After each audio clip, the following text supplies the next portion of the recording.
Shining star for you to see. Would you like it, Giuseppe? Shining star for you to see. Would you like it, Giuseppe?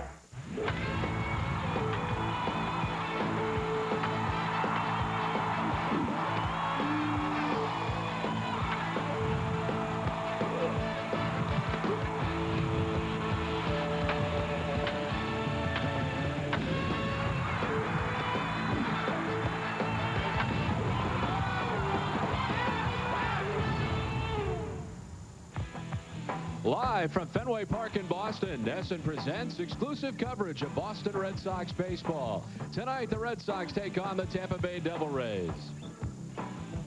Hi, everybody. I'm Don Orsillo, and welcome to Red Sox baseball. Conditions-wise, a little bit rainy tonight at Fenway Park, but we certainly hope to have baseball. Today has already been a very productive day for the Red Sox as they banged out 22 runs in the first game. They defeated Tampa Bay once again this season, still undefeated against Tampa Bay.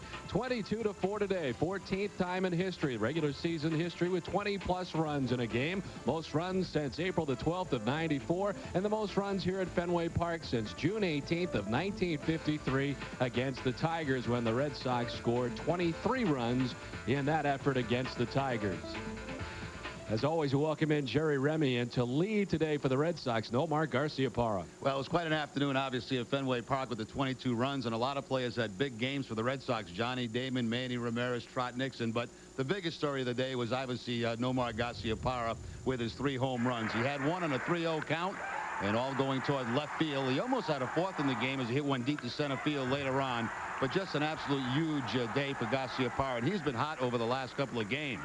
That's a curveball right there that Nomar took over the fence for his 3rd home run of the game with the 8 RBIs. Last 3 games, 7 for 11 with the 5 home runs. This afternoon, of course, 3 home runs, the 8 RBI. He's now 2nd in the league in RBIs, and the only Red Sox player with 2 career 8-plus RBI games. That's really amazing, and it just so happens that today is Nomar's birthday. So I don't know if he can duplicate that tonight, but the Red Sox certainly are going to try.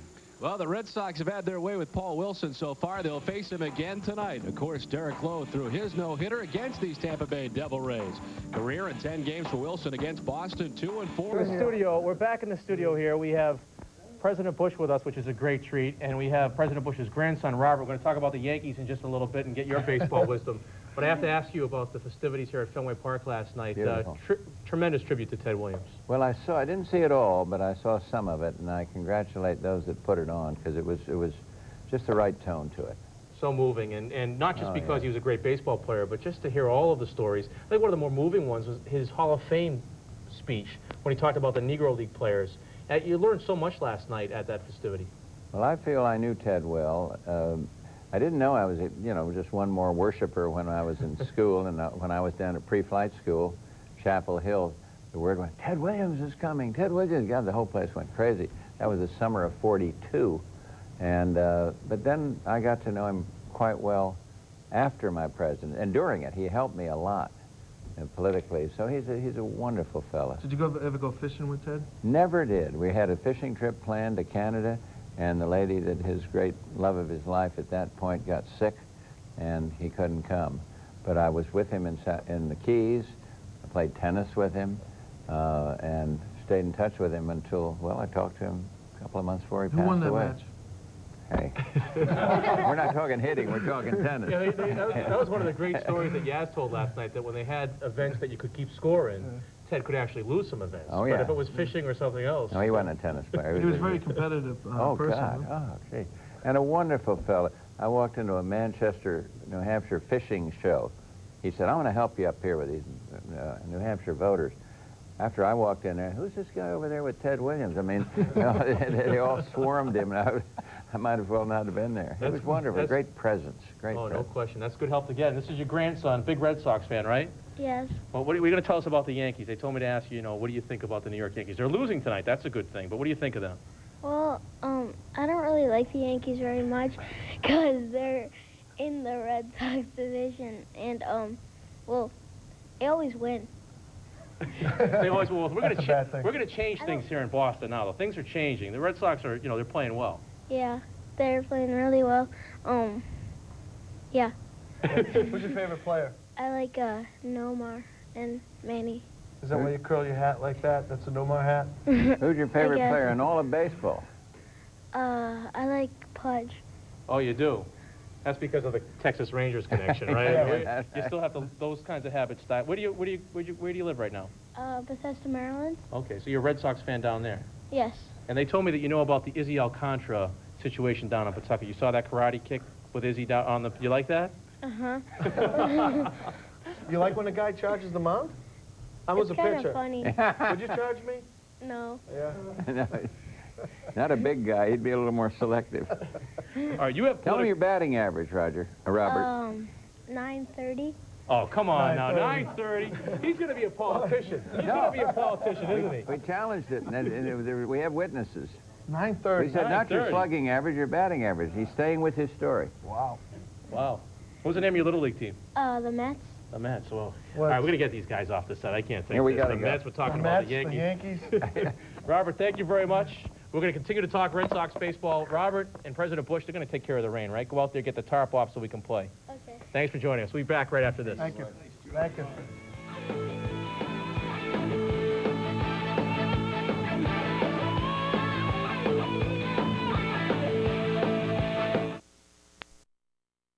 Gonna be a pumpkin. You're staying right here. You got your hot dogs. There's the matchup. Derek Lowe, 13-5, 2.45. Wilson, 2-7, 4.17. Looking at the Devil Rays, Jimmy, is this a team? If you go right down the line, who would, if you could take a couple of players off this roster? There are very few. Maybe Wynn. Maybe Yeah, Randy Wynn's Wynn. a good player. Wilson's got a pretty good arm. He's had a decent year for them too, pitching.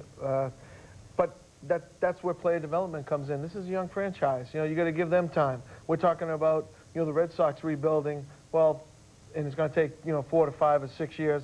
Well, this franchise hasn't been around that long, so it's going to take them time too. And they got to be in the right venue to create the right income too. They don't draw that many fans down there. Clearly, they're way behind the other expansion teams, though. Let's go back to the phones. We're going to talk to Clemma from... I'm outside. We're actually in the shadow of the Green Monster. Matt Curley, one of the sausage guys, is here. Long rain delay tonight. You guys been busy? Real busy during the rain. Kind of wet. Gotta get a new T-shirt on. Talk about this long day, the doubleheader. Now, Nomar hit 3 over the screen. Supposedly a great story on one of them. Was it the Grand Slam? Grand Slam. Went up on the parking lot, smashed the windshield. Feel bad for the person. A BMW, I heard. Yep, station wagon. Came down the little ditch gutter over there, and my partner jumped down and got it. So he's got it. He has it. Now, any reward for Nomar? Nomar can come by and get a free sausage or something? Hey, wants to come by, sure thing. There you go. See, Nomar, if you're watching after the game, a long day at the office, come on by and get a free sausage from the sausage I guys. was going to write happy birthday and chuck it back over. Hey, I don't think it would have made it to the field. Matt, thanks. Thank you. Let's go back inside. We're almost ready for baseball. Yes, very close. We're almost there for baseball. We're going to go down to that sausage guy and see if we can help us out a little bit. We're going to take a break, come back, and we will have baseball. After this, thanks for watching this, I guess, expanded edition of Red Sox Digest. Baseball. No, we've been in this chair for 3:15 right now. Baseball right after this. Rain delay at the beginning of tonight's telecast, and tonight's ball game has concluded, and the Red Sox have taken the field tonight as they get ready to take on the Tampa Bay Devil Rays in game number 2 of this day-night doubleheader. Let's take a look at the visiting D-Rays starting lineup. Randy Wynn is in center field leading off. Brent Abernathy at second base. It is Steve Cox, the designated hitter, batting third. Aubrey Huff at first base. John Flaherty does the catching with Ben Grieve in right field. Andy Sheets, former utility infielder for the Red Sox, bats 7th. Jared Sandberg at third base bats 8th, and just up from AAA, Carl Crawford is in left field. He bats 9th. The defense tonight for the Red Sox, it'll be Shea Hillenbrand at third base, Nomar Garciaparra at shortstop, Ray Sanchez at second, and Tony Clark at first. Left to right, Ricky Henderson, Johnny Damon, and Trot Nixon. Jason Veritek behind the plate, and on the mound, right-hander Derek Lowe. Start number 20 for Lowe. He is 13-5. The 2.45 ERA is number 1 in the American League. The opponent's batting average of 195, that's also the best in the American League.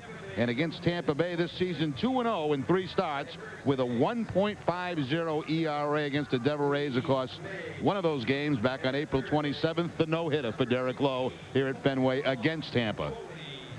And the umpiring crew has switched around a little bit from this afternoon. Doug Eddings is in behind the plate. Joe West at first, and Scott Packard at second base. Mike Everett over at third for the umpires.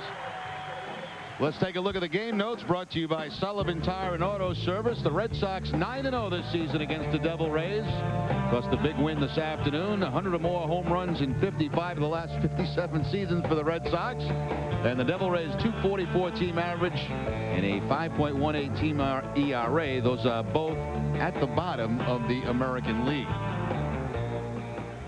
Here is Randy Wynn, who far and away is having the best season for the Tampa Bay Devil Rays so far. As we are finally underway, 9:19 it says on the big clock out in right center field. And Derek Lowe has started his night with a strike. Randy Wynn at .319, 8 homers and 45 runs batted in on the season. Was 2 for 4 in the matinee game of the day-night doubleheader here at Fenway. And in case you did not hear the score from the first game, an unbelievable 22-4 victory for the Red Sox today.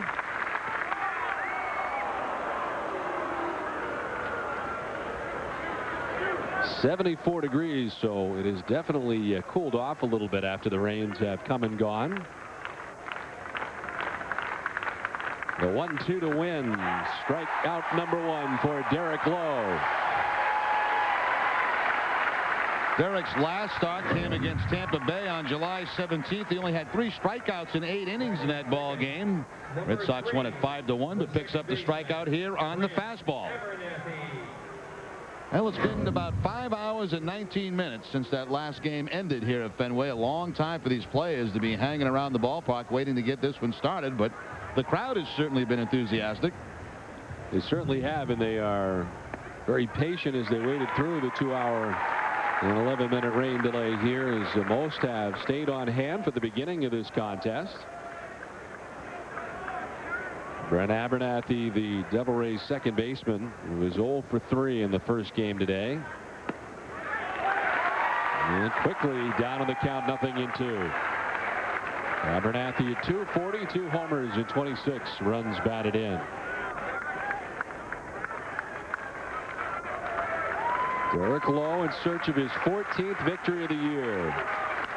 Chopped up over the mound. Nomar's on the run, back is second, off balance, and in time he got him. Nifty play from the birthday boy, Nomar Garciaparra, 2 down. Well, by now everybody knows about game 1 and the offense that Nomar provided in that ball game. Terrific defensive play, and especially, as I mentioned, Don, after sitting around for over 5 hours, Garciaparra with a terrific play going up the middle. Great range, strength in the throwing arm to get that out. 2 down for Steve Cox, the designated hitter. Cox was 1 for 4 this afternoon and now totes a .272 batting average. 12 homers and 51 runs batted in.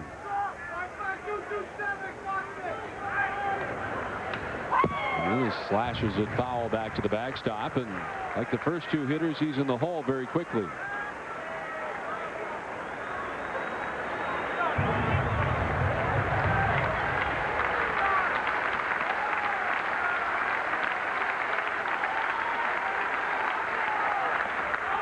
This is away, he doesn't chase, and it's 1-2 now to Steve Cox. Aubrey Huff waits on deck.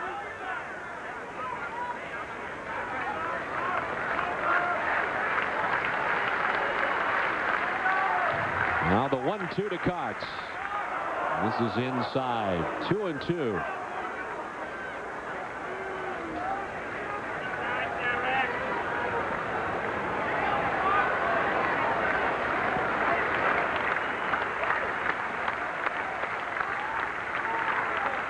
Cox slashes it foul off the left side, backing out of play, and it's still 2-2 to the Devil Rays DH.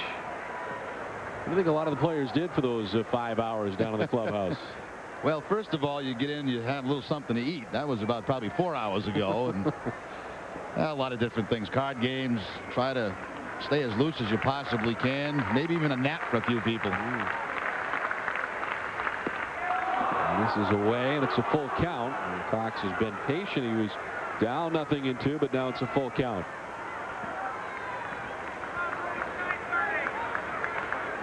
Some may have been watching the Yankees-Cleveland game, which the Indians have a 5-0 lead in that game, as Cox works the walk, and the Devil Rays have their first base runner. Batting fourth, number 19. Of course, Derek Lowe being the starting pitcher in the night end of this doubleheader probably didn't have to be to the ballpark till about maybe 5 o'clock. Sometimes pitchers like to get there earlier, but he has not had the same long day that everybody else has had. Here's Aubrey Huff, the first baseman, swinging away. Backhanded on the chop by Tony Clark, who takes it alone to retire the side.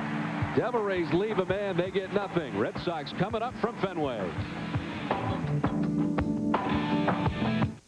Fenway, Tampa Bay unable to score in their half of the first inning. Red Sox coming to the plate in the last of the first.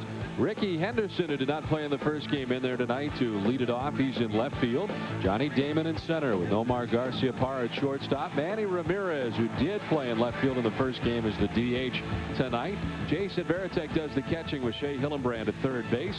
Tony Clark at first base with Trot Nixon at right batting eighth. And Ray Sanchez bats ninth and plays at second base. Defense tonight for the Devil Rays. Jarrett Sandberg at third base. Andy Sheets just recently called up the shortstop. Brent Abernathy at second and Aubrey Huff at first. Al Crawford in left field. Randy Wynn in center. Ben Grieve in right. John Flaherty to start behind the plate. And on the mound, Paul Wilson. 2-7, but the 4.17 ERA, the best among the starters for the Devil Rays. As a matter of fact, since the All-Star break last year, a 3.47 ERA. So he's pitched a pretty good baseball. His only 2 wins coming against Baltimore this year. Ricky Henderson, who's hitting at .237 on the year, leading off tonight in the nightcap. Ahead quickly of Wilson, 2-0, to accompany the .237 batting average. 4 homers and 14 runs batted in for Henderson. And Wilson starts off 3-0 now to Henderson. Long wait for the pitchers tonight, even though they were the starters. You have to imagine that, wondering if this game would ever get underway and whether or not they'd actually be pitching tonight, as the rains came in and pretty much hung here for a long time, but they have departed for now.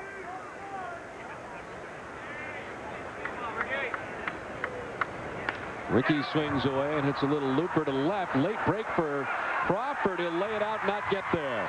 The shortstop Sheets goes back to back him up. A very late break and perhaps a bad read by Carl Crawford in left, and Ricky Henderson is aboard. Yeah, Crawford has very good speed, but you're right, Don. I don't think he got a good jump at all on the ball off the bat from Henderson. Henderson jammed and just a little pop-up. That, the combination of a late break and maybe wet grounds in the outfield, cost him there. He tries to dive, but can't make the play.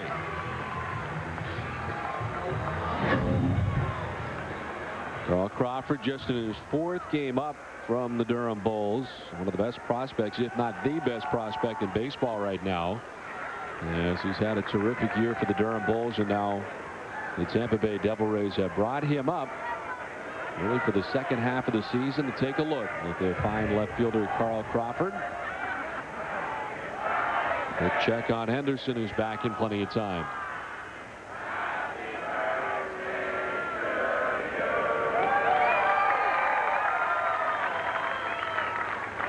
Damon swings away and pops it up.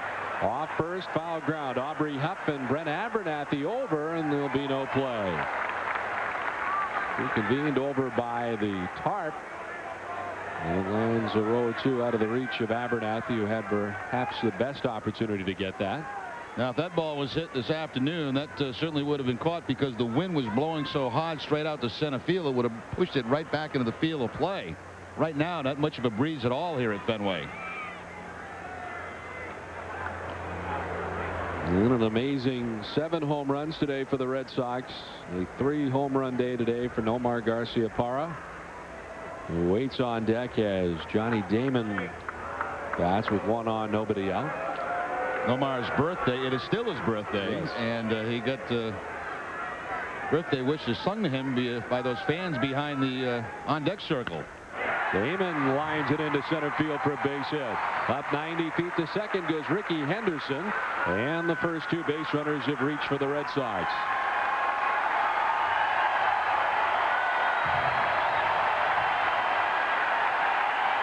And here comes the birthday boy on his 29th birthday, Nomar Garcia-Parra.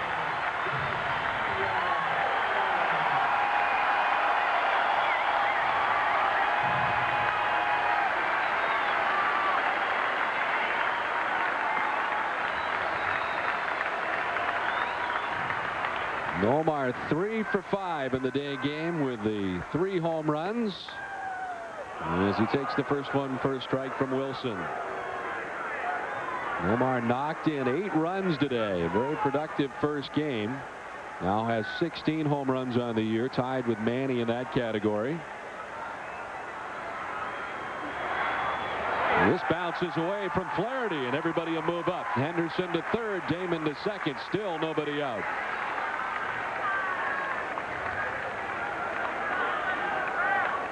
Looks like Wilson there tried to throw the changeup.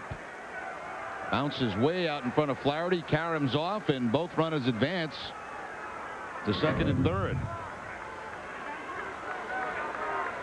It has been a very long day for Hal McRae, having to sit through the 22-run output by the Red Sox in the first game. Nomar able to jackknife out of the way. 2-1. The Devil Rays, with the loss today in the first game, dropped to 30-67 on the season. And in the hands, Nomar able to foul it off. 2-2. So Tampa Bay, as the Yankees are losing tonight, right now stand 31.5 games back of the Yankees.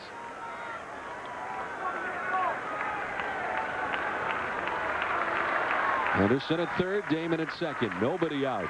And Nomar, waving at that pitch, briefly gets away from Flaherty, who has to throw to first. The strikeout and the putout that goes 2-3, 1 down.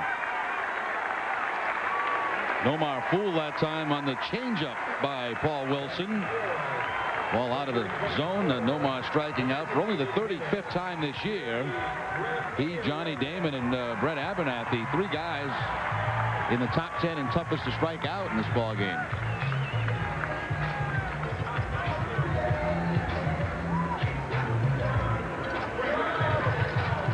Manny Ramirez today was 3 for 6. 2 home runs and 5 runs batted in. He's now at 337 on the year with 16 home runs. Manny playing defensively this afternoon, but doing the DHing here in the nightcap as he swings at the first one and grounds it foul. And he's had good success in his career against Wilson. 375 with a couple of home runs.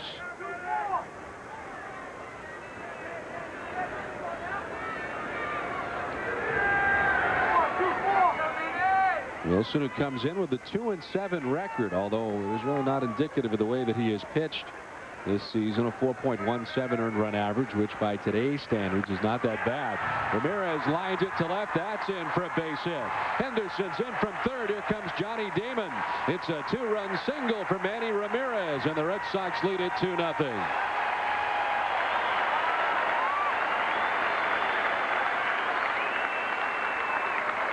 Three for 6 in game 1 for Ramirez. Now a base hit to drive in his 53rd and 54th runs of the season. Fastball down, knee high, line drive to left, and a 2-0 Red Sox lead.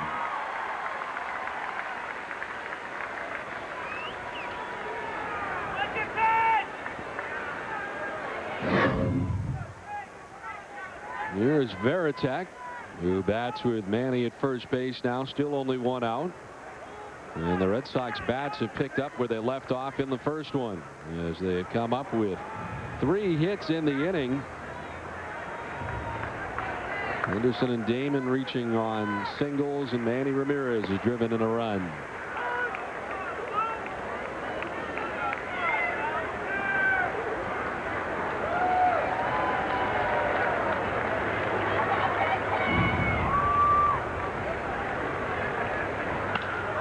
In the air towards the gap in right center field. Randy Wynn's on the run, and he'll get back there to make the catch right in front of the dirt of the track, and the triangle out there in right center.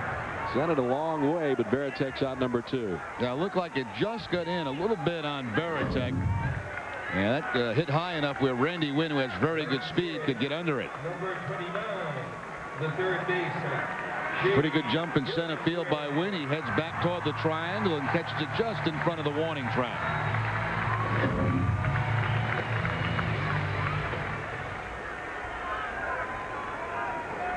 Shea Hillenbrand did not enjoy the first game from an offensive standpoint. Shea was 0 for 5.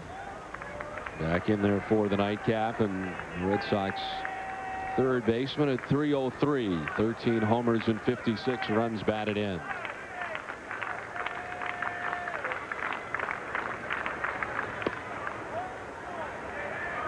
Wilson has fallen behind him 2-0.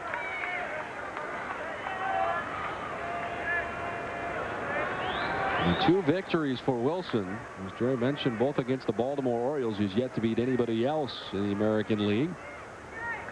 And this is line to left center. That'll fall for a base hit. Wynn plays the hop. Up to second goes Manny. On the base hit for Shea Hillenbrand. And the 4th hit of the inning for Boston. Now that has to make Hillenbrand feel pretty good. All that hitting in game 1, but Shea 0 for 5. So he's been waiting a long time to get game 2 started. Line drive to center field. So the Red Sox already with the 4 hits. Now Wilson's pitched twice against the Red Sox. He's lost both games, but he's actually pitched pretty good against them. Tough start tonight. Former first-round draft choice of the Mets back in 1994. He was first overall that year out of Florida State University.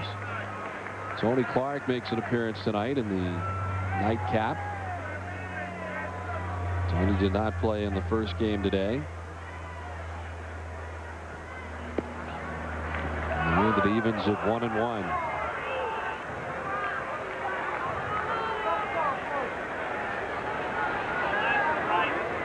Wilson 2-4 with a 4.87 ERA against the Red Sox. This is his 11th career appearance against Boston as Tony fouls it back 1-2.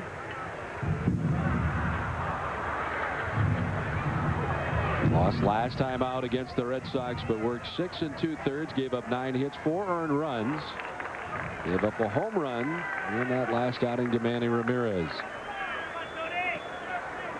The 25th pitch of the inning for Wilson, and this down low, and it's 2-2. So he's had to expend a lot of energies early here in the ball game.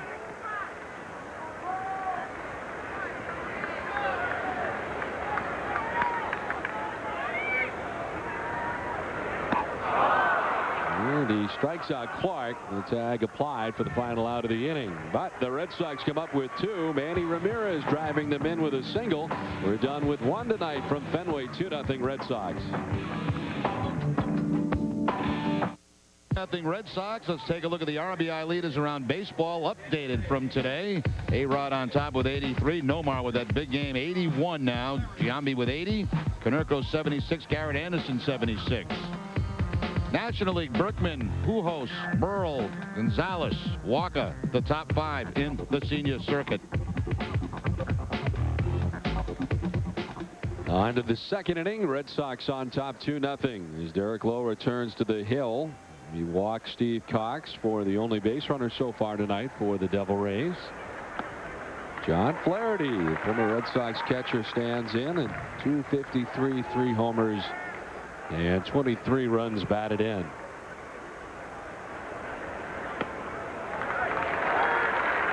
Lowe, who's been ahead of just about everybody with the exception of Cox, who he walked in the first inning, is ahead of Flaherty quickly, 0-2. John Flaherty's appearing in just his 47th game of the year. Toby Hall, the fine prospect for the Devil Rays, is seeing the bulk of the catching. Red Sox fans were entertained while during the rain delay. They had the Yankee game against Cleveland up on the scoreboard, and the Yankees, of course, were losing that ball game 5-0. Chop towards Nomar. The half hop, throws on the run and in plenty of time.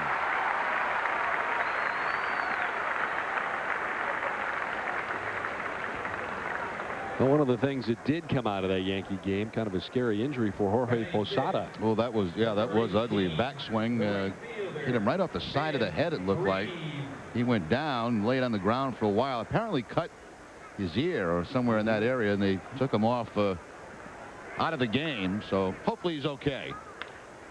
Ben Grieve, first pitch swinging, nasty hop, but Sanchez plays the hop well and throws out Ben Grieve, 2 down.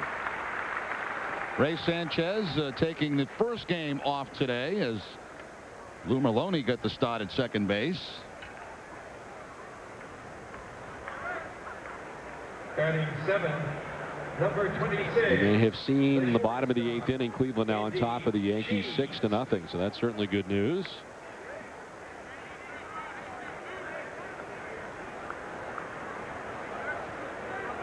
3 in a row retired by Derek Lowe. Here's Andy Sheets, a former Red Sox utility player that has spent the bulk of his career in the Boston organization with Pawtucket.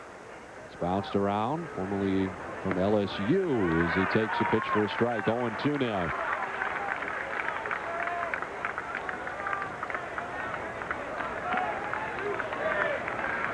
Sheets called up from Durham on Saturday. Having a big year down at AAA. He's named to the All-Star game at AAA. And this is his second career stint with the Devil Rays. Of course, spending a lot of time with the Devil Rays last year.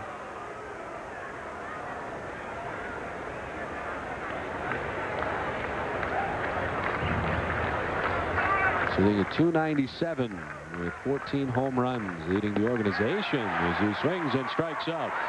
The second strikeout of the night for Derek Lowe, and that will do things here in the second. It's a 1-2-3 second. Inning and a half in the books. 2-0 Red Sox.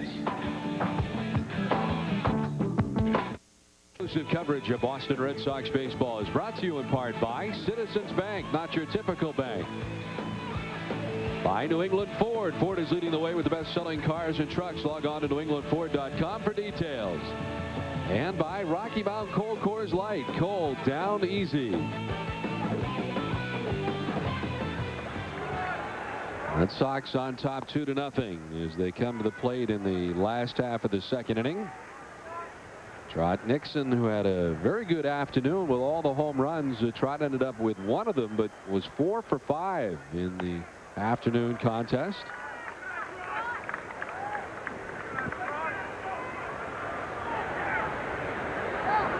Nixon now with 14 home runs on the year with his home run in the first game.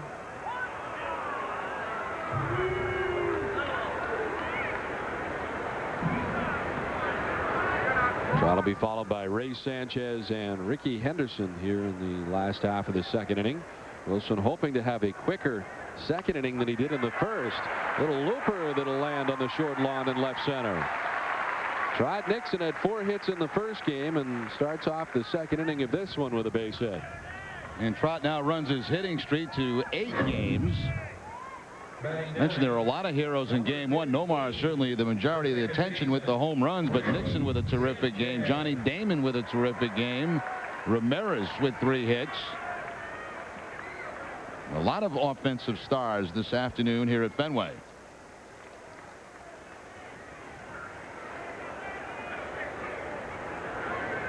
Now Ray Sanchez hitting at .314, a home run, 22 runs batted in. Ray did not play in the first game today. And the first one from Wilson misses. Ray batting 9th for the Red Sox, .314.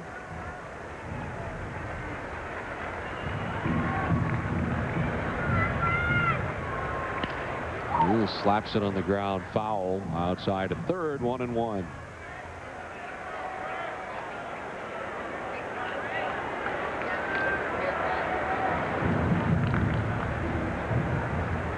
The Sox and Devil Rays had to sit through 2 hours and 11 minutes of a rain delay to begin this one. We're just in the last of the second inning.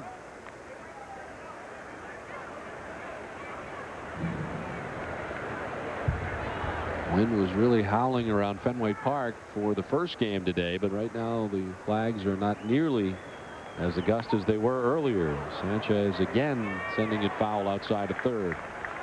Now, there were a couple of balls hit in the afternoon game that just continued to carry and carry and carry toward center field, to the disbelief of some of the pitchers working in that ball game. It was really gusty. Tell you what, still plenty of humidity in the air. The rain didn't make much of a difference yet. Sanchez fights it off, and it's still 1-2.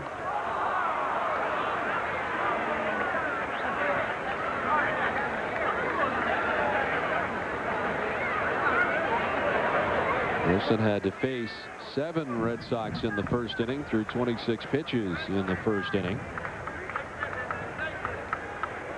Nixon at first.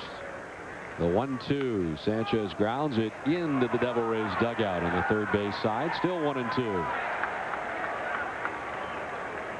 Like Chris Gomez, who started at shortstop in Game 1, making the play.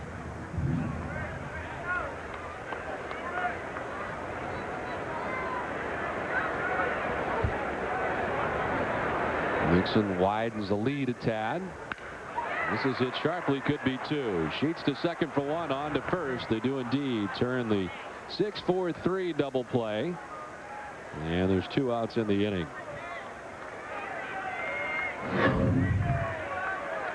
Ball hit hard by Sanchez after a pretty good battle, but right at Andy Sheets. Nice little underhand flip.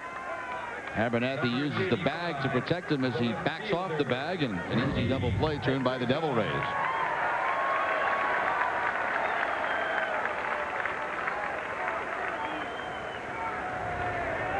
Brings up Ricky Henderson, who singled to left field to get things started in the bottom of the first inning, and came around to score the first run of the ball game.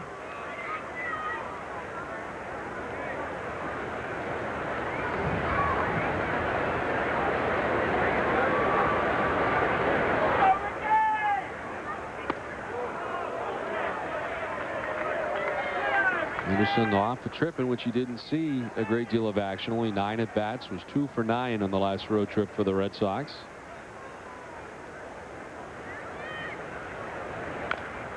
He grounds it foul outside a third. This too will make its way into the Tampa Bay dugout. Gomez getting a lot of action in that Tampa Bay dugout, even though he's not participating in Game 2. And he's trying to hide behind a pole too. This is on the ground. Rounding behind it is Sheets. The throw is there, and Ricky's gone. So are the Red Sox. We're through 2 from Fenway. Red Sox on top 2-0. Sox after 2. H.P. Hood is rooting for the Red Sox and kids throughout New England. Each time Red Sox strike out an opponent, make a double play, or hit a home run at Fenway, Hood donates $100 to the Hood Home Team Advantage Fund. So far, more than $40,000 has been raised for children's hospitals all over New England.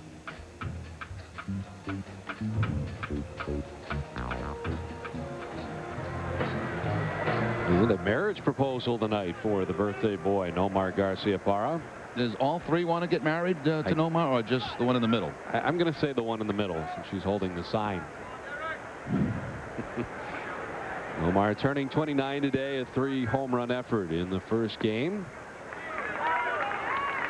We head on to the 3rd inning of the second game, and Jared Sandberg leads it off. Was 0 for 2 this afternoon. Sandberg at .218 with 7 homers and 20 runs batted in. He has been up and down this season with the Durham Bulls as well.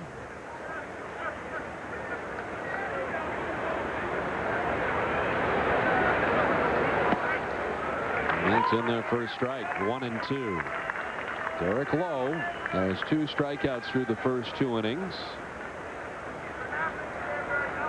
In perfect Derek Lowe fashion, ground ball out so far. He's had 4 in the game and 2 strikeouts for his 6 outs.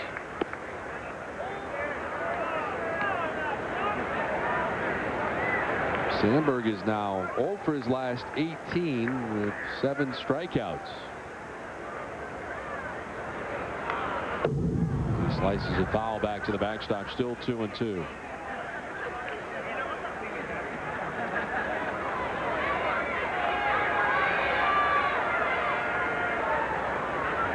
Last year was his rookie year for the Tampa Bay Devil Rays, and this year has been up and down at Durham on 2 different occasions.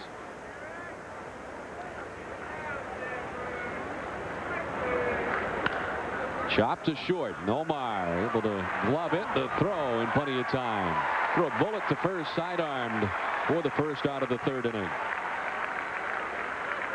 Well, again, a good sign for Derek Lowe. Other than the strikeouts, every other out has been a ground ball out. Big high bounce. Nomar charging it and almost lost it in the webbing of the glove. Took a peek at it to make sure it was there and then completes the play.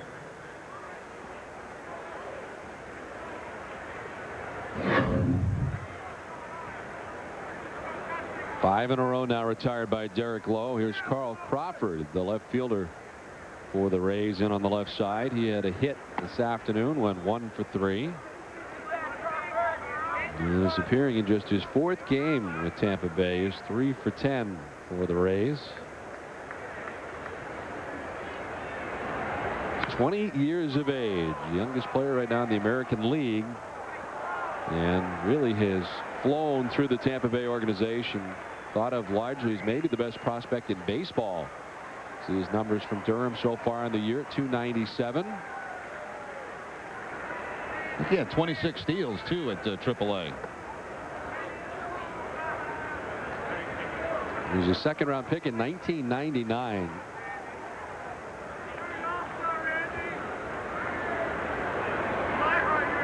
And appearing with the Devil Rays here in 2002 for the first time. He grounds it outside a third and foul.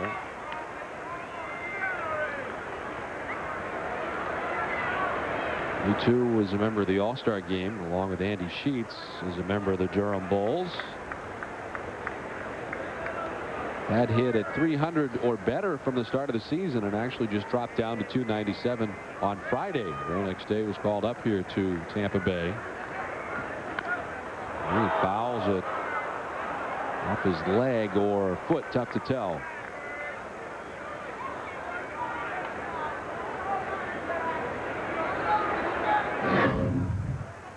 Hits on top of the sinker with that uppercut swing and right off the right foot, it looked like.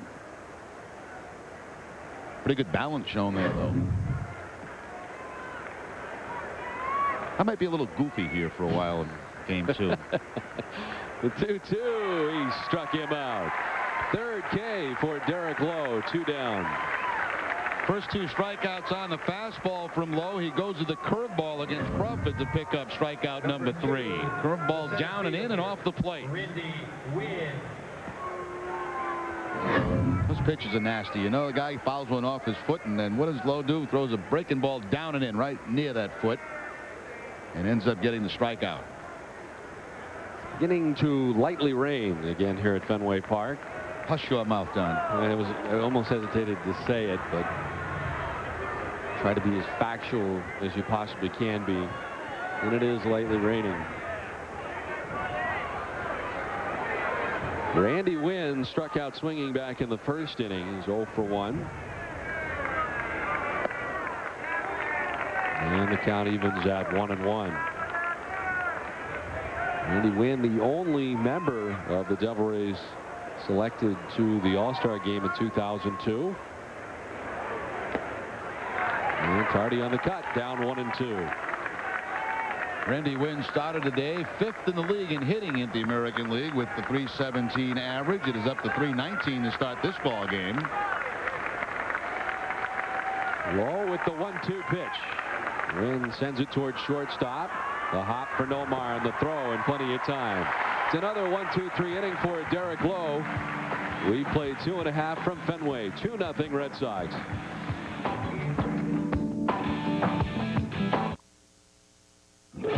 NESN's exclusive coverage of Boston Red Sox baseball is brought to you in part by Aflac. Ask about it at work. And by Pepsi, the joy of Pepsi. On to the last of the third inning. Red Sox on top 2-0. Manny Ramirez driving in 2 with a single back in the bottom of the first inning. The Red Sox out hitting Tampa Bay 5-0 as we move now to the bottom of the third inning. Johnny Damon, Nomar Garciaparra, and Manny Ramirez to face Paul Wilson, who has already had to throw 41 pitches in his outing as he works into the third inning. Damon with 4 hits in the game this afternoon, and the base hit tonight is single to center field his first time up.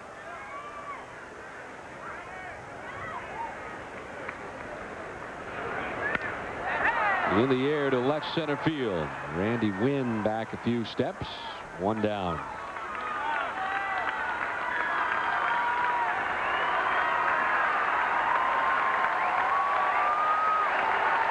Number 5, the shortstop,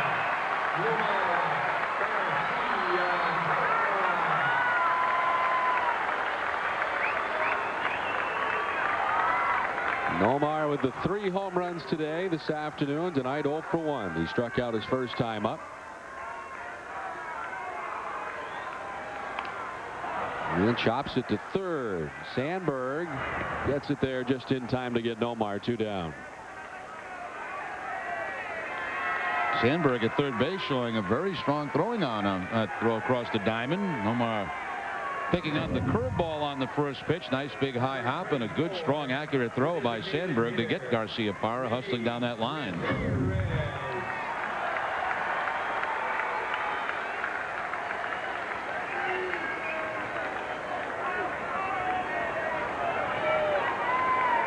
Two down. Here's Manny Ramirez. Manny single to left to drive in 2 now with 54 RBIs on the season. Vince Wilson, some terrific numbers. 7 for 17 of 412 and 2 home runs, including last time out against Paul Wilson in Tampa Bay. And it evens at 1-1 now to Ramirez. The Red Sox with the victory this afternoon as they won 22-4. Find themselves 3.5 games back of the Yankees. The Red Sox 58-39 now with the victory today, and they try to jump into double figures in terms of wins against the Devil Rays this season. The Red Sox have won all 9 contests between the Red Sox and Tampa Bay. This would be 10 in a row to open up the 2002 season. And it evens now at 2-2 to Ramirez.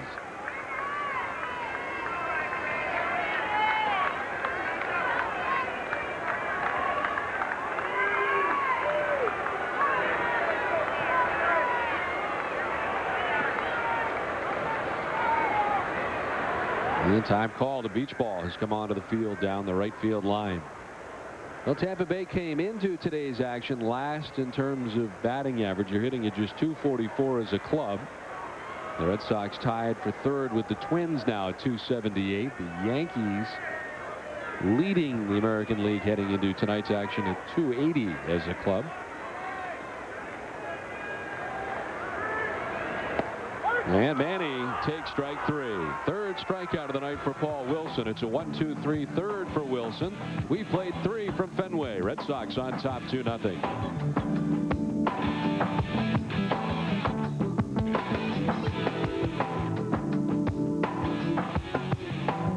Featuring the insights and game day exclusive coverage of Boston Red Sox baseball is brought to you in part by Applebee's. Applebee's Neighborhood Grill and Bar. Eating good in the neighborhood Applebee's. And by Cadillac. Bold vehicles defying convention. Cadillac breakthrough.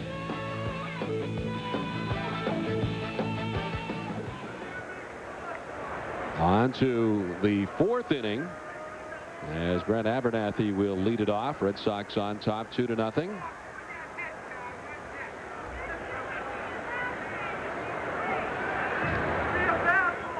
Abernathy, Cox, and Huff to bat in the inning against Derek Lowe. Lowe has retired 7 Devil Rays in a row.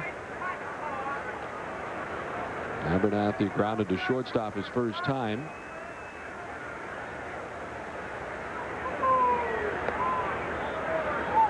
And it's now 1-1 to Abernathy.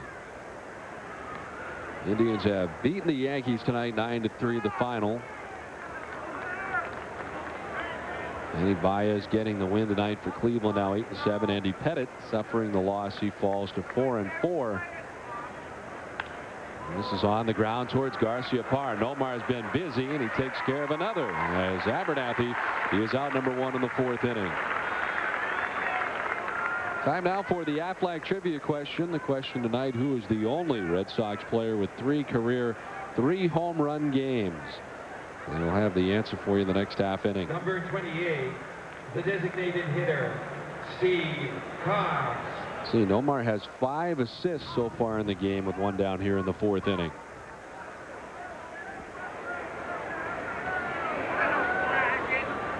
Steve Cox walked his first time. Off the back of the mound is Lowe, and Cox will reach. Derek had a glance off his glove as he made a bid to duck back over the top of the mound. A very difficult play, and he's not able to make it, and that will be the first hit of the night. And you watch this, if it gets over his glove, Garcia Parra could have made this play. Nomar charging hard, but of course Lowe was committed to making it. Bounces right out of the glove for the base hit. Crowd doesn't like the call, but I mean, you can't give Lowe an error on that play. At the top of the 9th with a no-hitter going, you may consider it, but not in the 4th. And even then, that'd probably be a pretty big stretch. Yeah, that'd be a tough error. So Steve Cox is on with the first hit of the night for the Devil Rays. And it comes with 1 out here in the 4th inning. Aubrey Huff grounded out to first base his first time.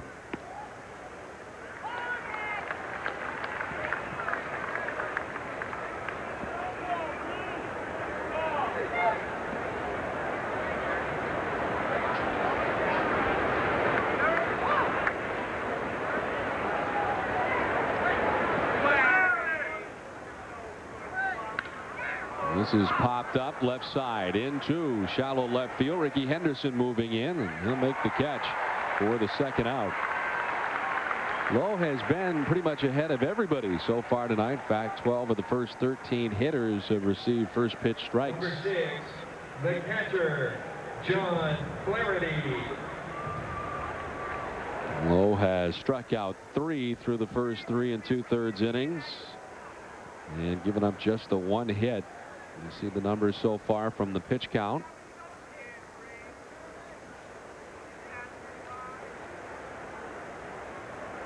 John Flaherty grounded out to shortstop his first time. 0 for 1 so far tonight.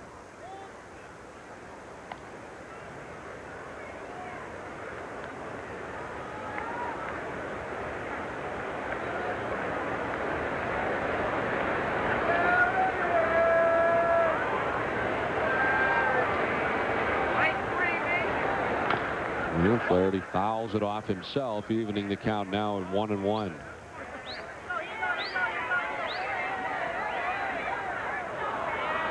Flaherty at one point was the everyday catcher for the Tampa Bay Devil Rays, but Toby Hall, really the future perhaps from a catching standpoint for the Devil Rays, has been used a lot more.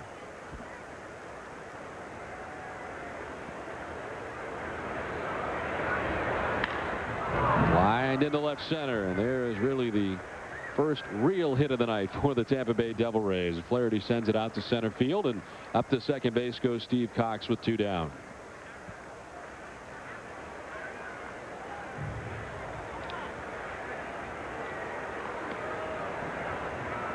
Number 18, the right fielder, Ben Grieve. So 2 down in the inning. Ben Grieve will come to the plate. Grieve, the right fielder for Tampa Bay, who grounded out to second base his first time.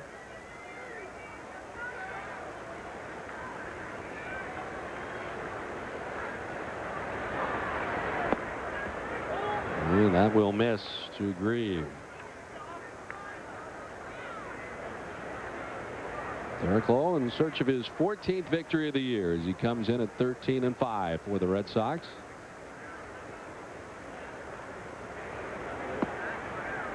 And Tampa Bay really with their first threat of the evening, as the Devil Rays had a base runner in the first inning. Steve Cox walked with 2 down, but then Derek Lowe was able to dispose of Aubrey Huff very quickly, and he went on to retire the next 8 Devil Rays in a row before the infield hit that jumped off his glove in behind the mound.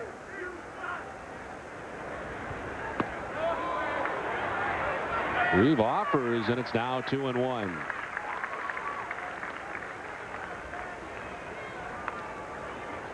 Former first-round pick of the Oakland A's, Ben Grieve, traded over to Tampa Bay, and the Devil Rays were hopeful that he would bring big things, but he's had a couple of tough years for Tampa Bay.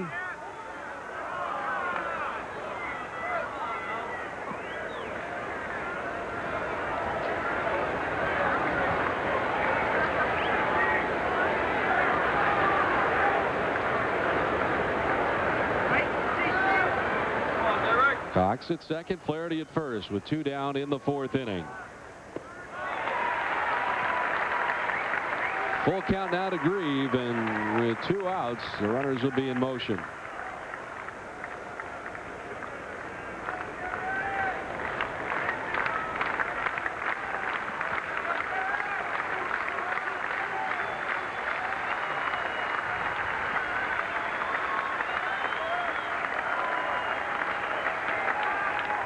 And Grieve gets a piece to stay alive. So Cox will go back to second, Flaherty back to first, and we'll do it again with a full count.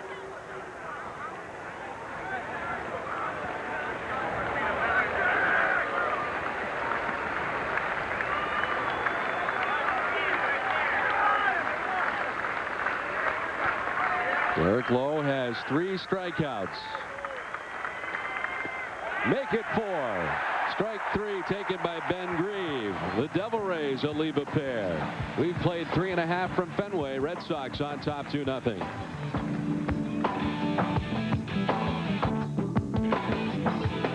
Fenway, the Red Sox have the 2-0 lead as we go to the bottom of the 4th. We have been given some very bad news up here in the booth. Longtime Red Sox announcer Ned Martin passed away this afternoon in his home in Raleigh, North Carolina. Returning home after last night's affair here at Fenway Park, he was getting off a shuttle bus, transporting him to his car, and Ned passed on. 79 years old was Ned. 32 seasons with the Red Sox from 1961 to 92.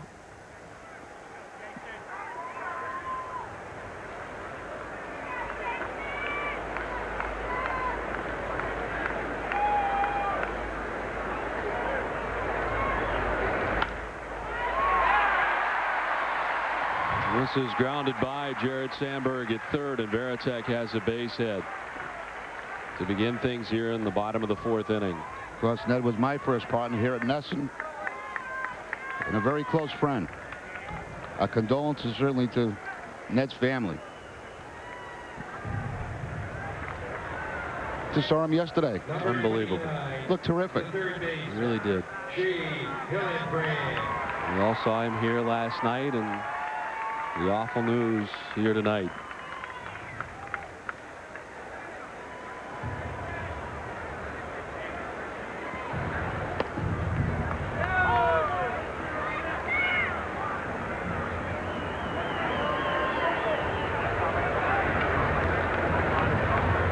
Another great loss for the Red Sox family in the passing of Ned Martin.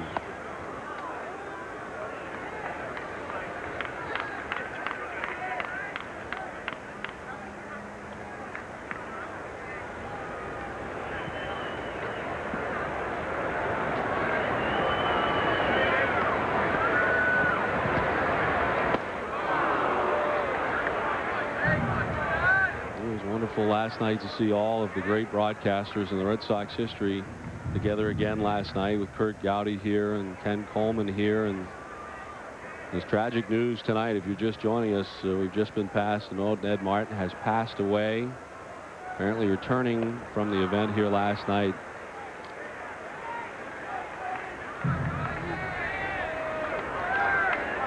(1961 to 92) with the Red Sox, either in radio or television. Worked with Kurt Gowdy, Ken Coleman, Hawk Harrelson, Bob Montgomery, and all who have worked closely with Ned. Had nothing but the utmost respect for him. A terrific man.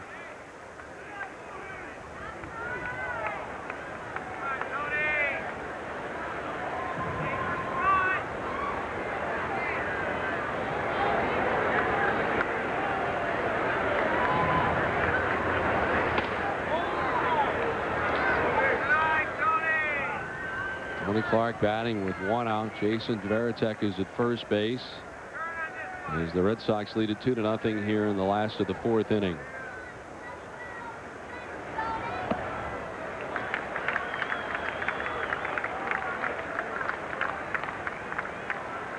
You know, your transition to the booth was made a lot easier by Ned Martin.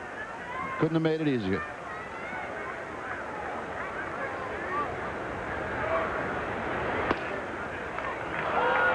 He takes the strike, and it's now 3-1.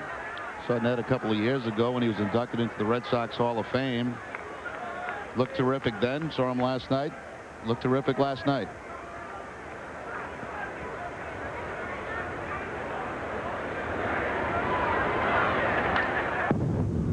Slash foul back to the backstop and a full count. Ned was a proud graduate of Duke University. Loved the Dukies. Loved the Marines.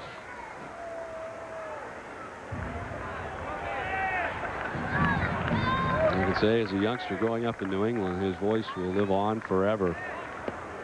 As Tony Clark works the walk here with one down in the bottom of the 4th inning.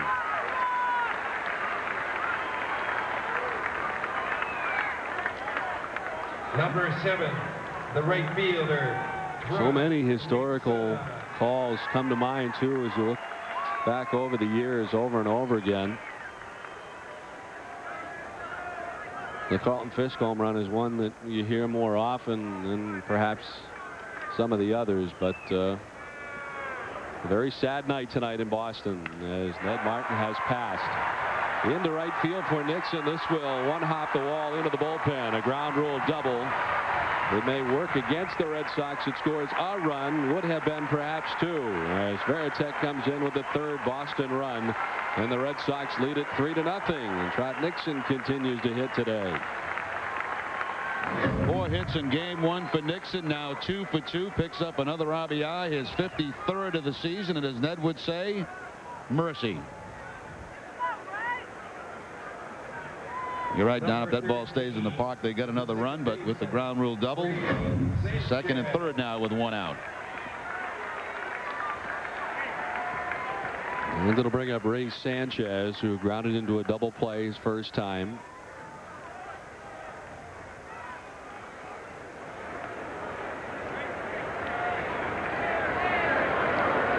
The infield brought in all the way around as Sanchez sends it to center. Should be plenty deep enough. Tony Clark is tagging up. The throw will go to 3rd, and the Red Sox lead it 4-0. Ray Sanchez with a sacrifice fly. Sanchez is what you would call one of those situational hitters. The man on 3rd base, he's trying to get a pitch that he can lift in the air. Changes the swing a little bit more of an uppercut swing to get that ball in the air and get the run home from 3rd base. Sanchez picks up his 23rd RBI, and the Red Sox now have the 4-0 lead. Number 35, the left fielder, Ricky Henderson.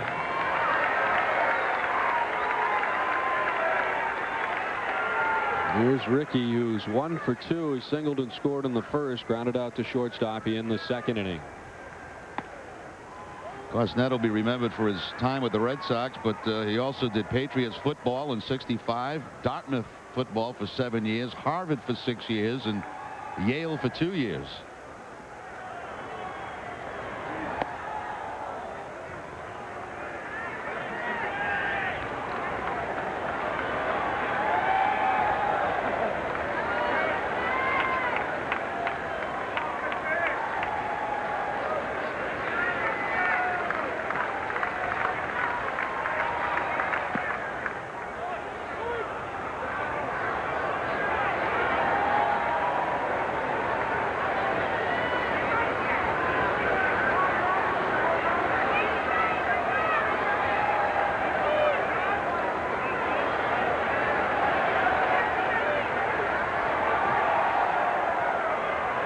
Wilson trying to work his way out of any further trouble here in the 4th inning.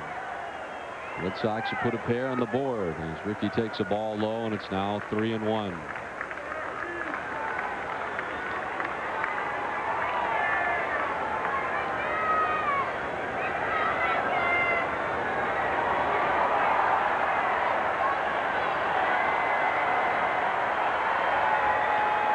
Red Sox have sent 6 men to the plate as Ricky takes ball 4.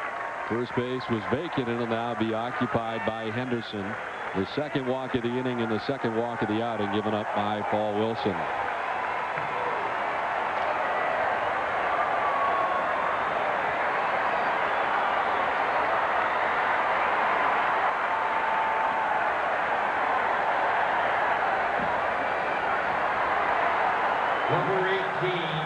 the center fielder, Johnny Damon.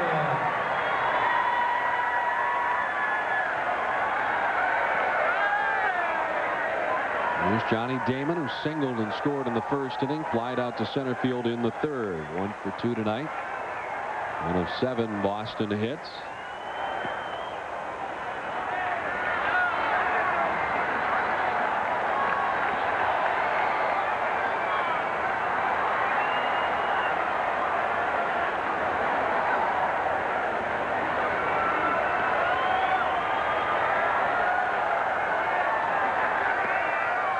It's 1-1.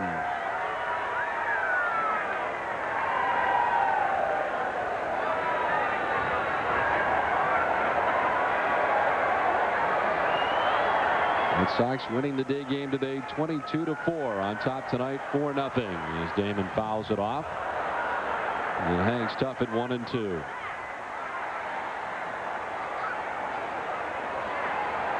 It was the last year Ned would have worked here.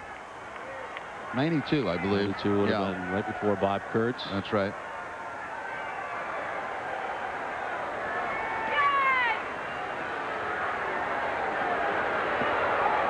In there for a strike 3 call. Johnny Damon is gone. The Red Sox leave 2 on, but come up with 2 runs in the 4th inning. We play 4 from Fenway. Red Sox on top 4-0.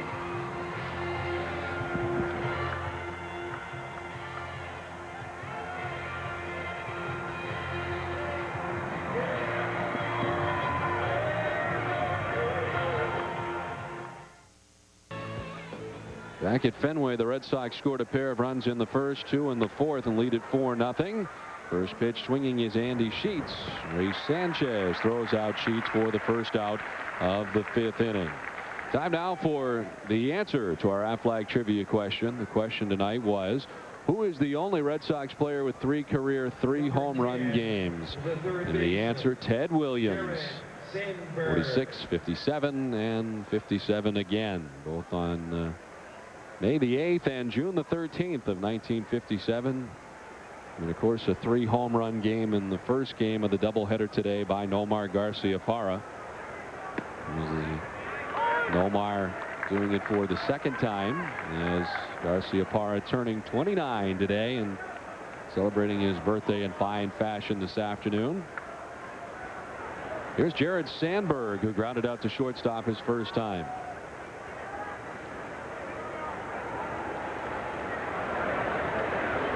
Sure many will have questions about funeral arrangements and things along those lines. A release about the loss of Ned Martin tonight says funeral arrangements are incomplete, as you might imagine, at this time, and I'm sure that information will be forthcoming at some point.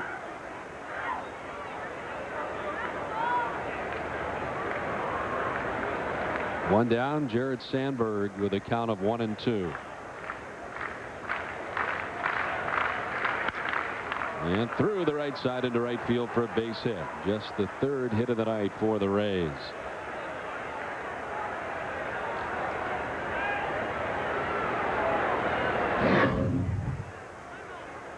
Nice 2-strike hitting by Sandberg. Gets that fastball on the outside corner. Doesn't try to pull it. A lot of the right-handers have been trying to pull the sinker ball, and the result's been a ground ball to Garcia-Parra for a lot of the night.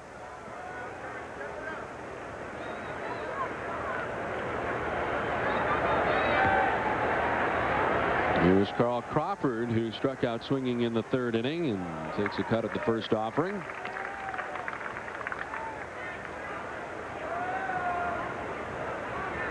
Crawford now 3 for 11 in his young major league career.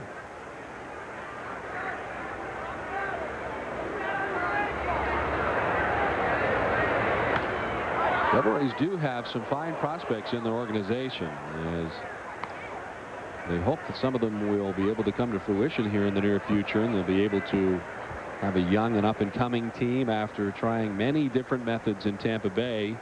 They remember a few years ago, and they signed a lot of powerful free agents. Vinny Castillas, Jose Canseco there as well, and Fred McGriff, among others. And they had what they thought was going to be a power-packed lineup filled with lots of offense, and most of those players never played together. A lot of them on the DL that year, and then were kind of shipped off to different locations, and then it was rebuilding all over again for Tampa Bay. I think Hal McRae hopes that a lot of these young prospects develop quickly, because it has to be very frustrating for him taking over last season, a tough year, and only 30 wins to this point of the season.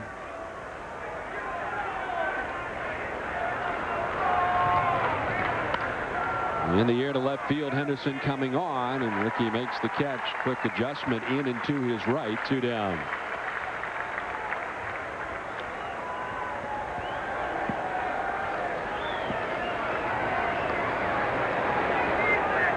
Now back up to the top of the order for Randy Wynn. Struck out swinging in the first, grounded to short in the third.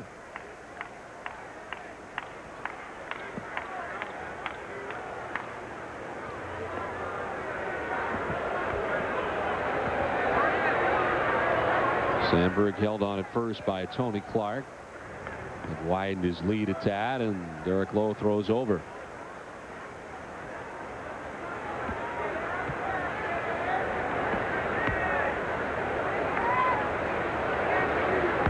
Red Sox on top 4-0. Out hitting Tampa Bay 7-3 as the Rays bat in the 5th.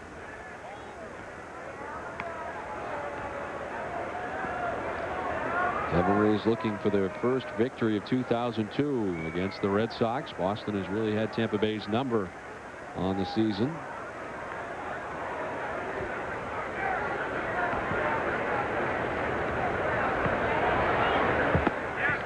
And the strike makes it 1-1 to win. Some bad blood, of course, between these two clubs for whatever reason over the years, and some certainly this year as well. But fortunately, it has not happened in this day-night doubleheader at all. No flare-ups to speak of. Grounded outside of first and foul, and the count is now 1-2. And largely, you have to think a lot of it has come from frustration for the Tampa Bay Devil Rays against the Red Sox, and Boston has enjoyed great success over Tampa Bay. In game 1, Wakefield hit Abernathy with a knuckleball early in the game, but nothing close to any of some of the stuff we've seen in the past, and that's with 22 runs scored in game 1.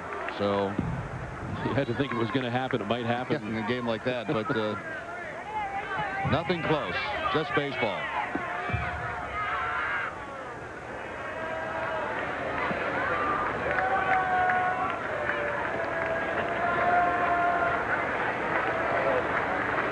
Sandberg at first, 2 down here in the top of the 5th inning. Lowe working from the stretch. On the ground left side, Hillenbrand ranges over, flips backhanded in time. Nifty play turned in. A rangy play from Shea Hillenbrand at third. Jared Sandberg's gone, so are the Devil Rays. Halfway through this one, Red Sox on top 4-0. As we prepare for the bottom of the 5th inning, Red Sox on top 4-0. They would score first at the bottom of the 1st inning. 2 men on when Manny Ramirez cranked this signal to left field. They would score Ricky Henderson and Johnny Damon with the game's first 2 runs, and the Red Sox add 2 in the bottom of the 4th inning, leading now 4-0. Derek Lowe, 5 innings, no runs. He's given up just 3 hits, a walk, and 4 Ks, and Paul Wilson through 4 innings has given up 4 runs on 7 hits. Of course, the 2-hour and 13-minute rain delay, the official time on the rain delay to begin the ball game tonight. Nomar to lead it off, 0 for 2 in the nightcap. Skies this one to right center. Randy Wynn has it sized up. 1 down.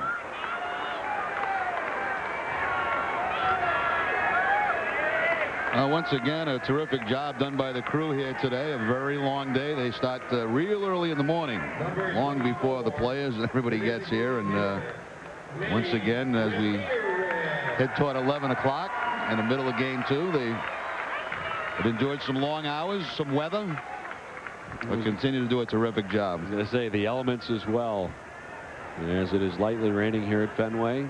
And of course, a very, very warm afternoon. So they've gone from warmth to some dampness as the night goes on, and always do such a terrific job night in and night out.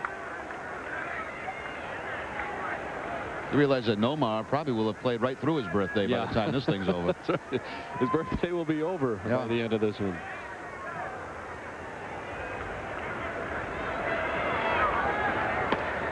And he takes the strike over the outside corner and is down 0-2.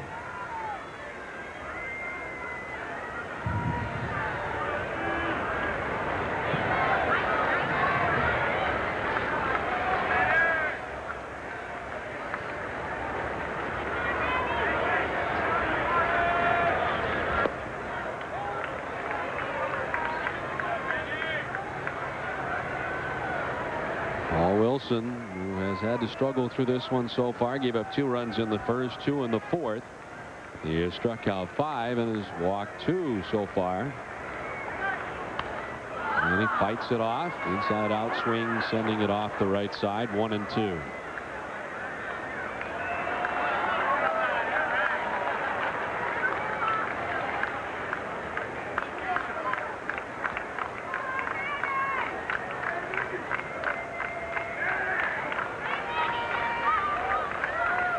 Ramirez batting with no one on. 1 out here in the bottom of the 5th inning. Jason Varitek waiting on deck.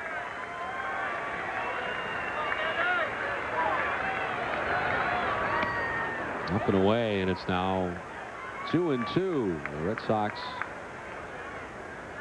with some power in the first game. 7 home runs in the first game for the Red Sox. And with a pair of home runs in the first game. Bender in there for strike 3. 6th strikeout for Paul Wilson. 2 down in the 5th inning. Good sharp curveball there by Wilson. Just completely froze Manny Ramirez. Wilson seems to be throwing better now. His last fastball was at 92, and that's a nasty breaking ball. You can see the legs buckle on Ramirez. Once that happens, no chance. Seems as if it has been a pattern for Paul Wilson. He kind of struggles early and then settles into his outings.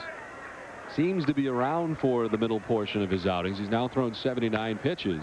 This is on the ground deep at third. Sandberg's got a good arm, and he shows it off there to retire Jason Varitek. It's a 1-2-3 bottom of the 5th inning through 5. Boston on top 4-0.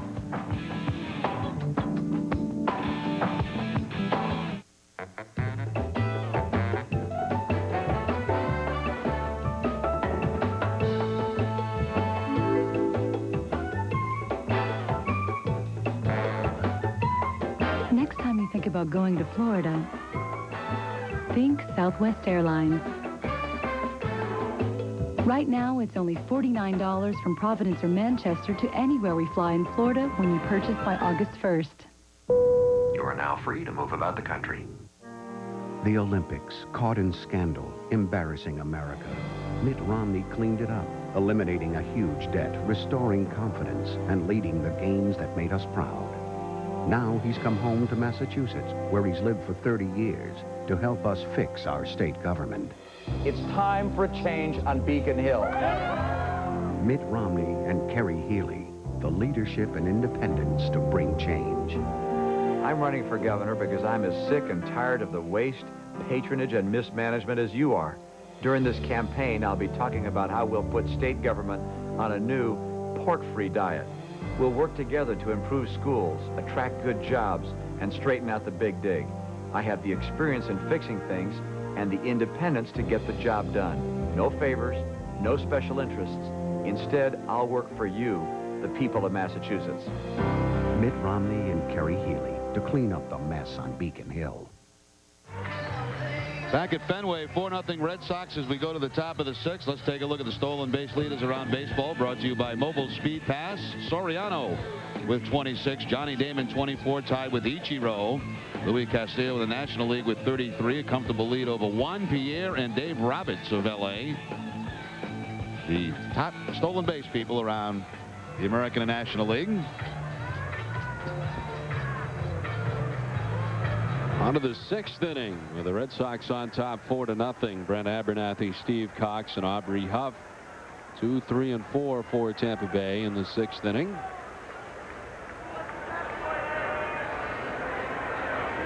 Eric Lowe has given up just 3 hits.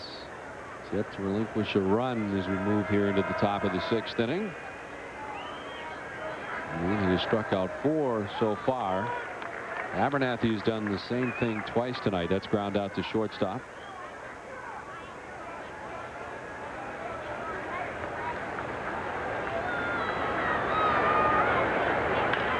Chopped again to shortstop. Could it be the third time? It is indeed. Nomar has thrown him out for the third time tonight.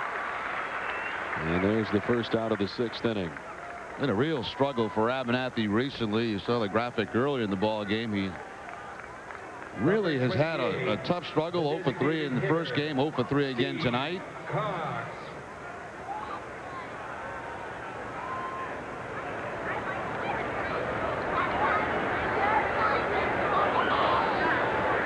Well, Steve Cox, who's been on base twice, he walked in the first and reached on an infield hit in the 4th inning.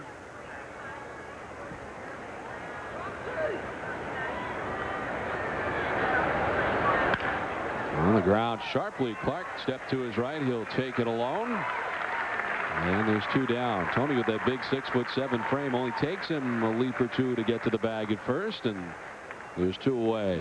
Anything they hit at Tony, he pretty much makes the play. Only 2 errors on the season for Clark. Little shuffle step to his right. He calls off the pitcher and takes it himself at first base.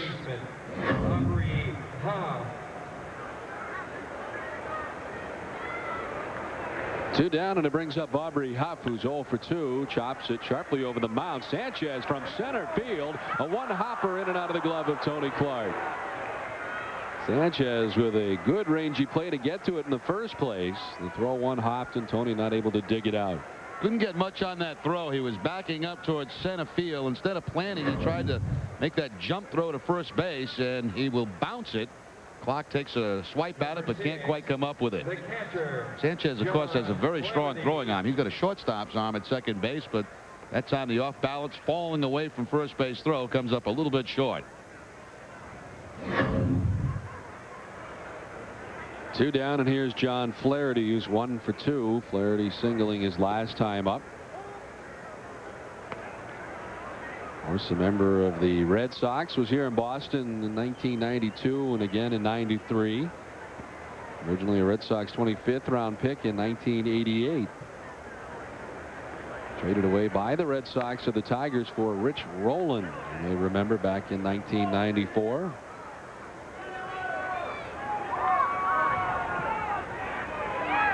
Spent time after he was here in Boston with the Tigers for a few seasons, San Diego for 2 years, and then has been a member of the Tampa Bay Devil Rays since their inception in 1998.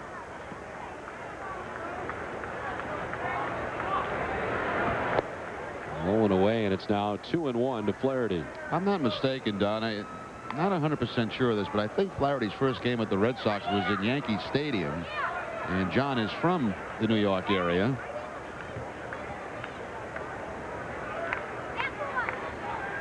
His first game would have come in a Red Sox uniform in 1992. Appeared in 35 games that year for the Red Sox. One of the nice people in the game of baseball, John Flaherty.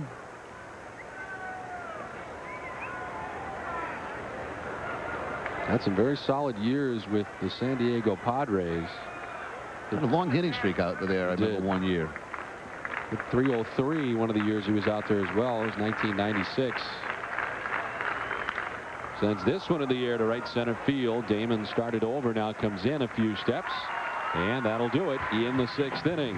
Devil Rays leave a man. We head to the bottom of the 6th inning. Red Sox on top 4-0.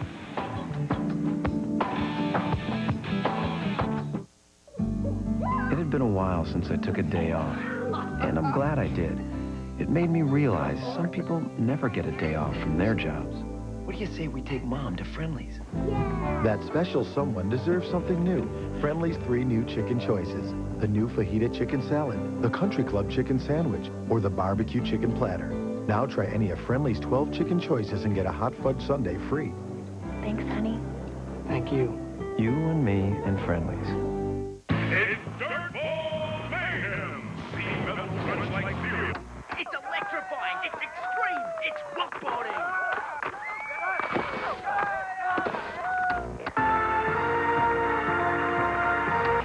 So basically it's 2 fat guys rolling cars. Hey, Jim? miles away from other light beers. Corona Light.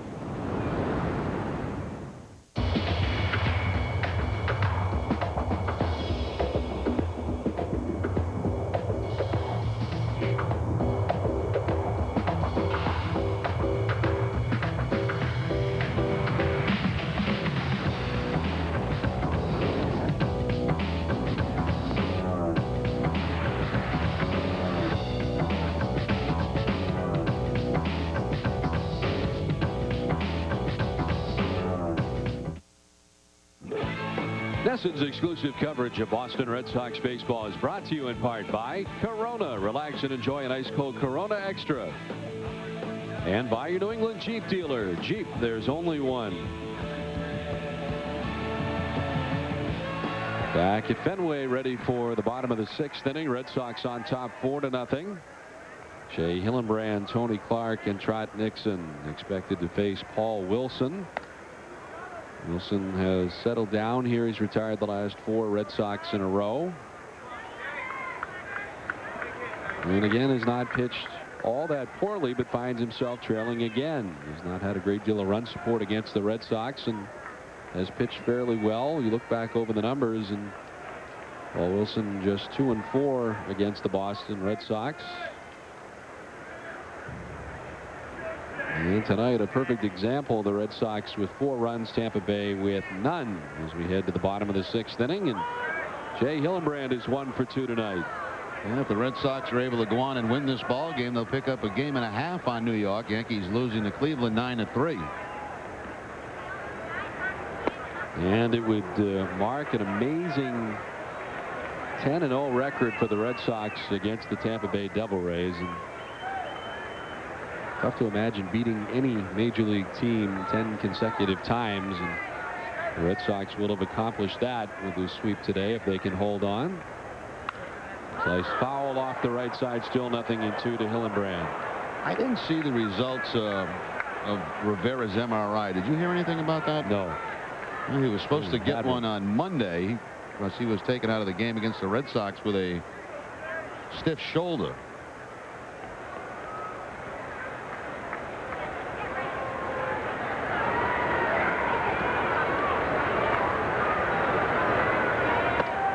The 0-2 misses up high. Barry Bonds apparently has a strained right hamstring. He underwent an MRI yesterday.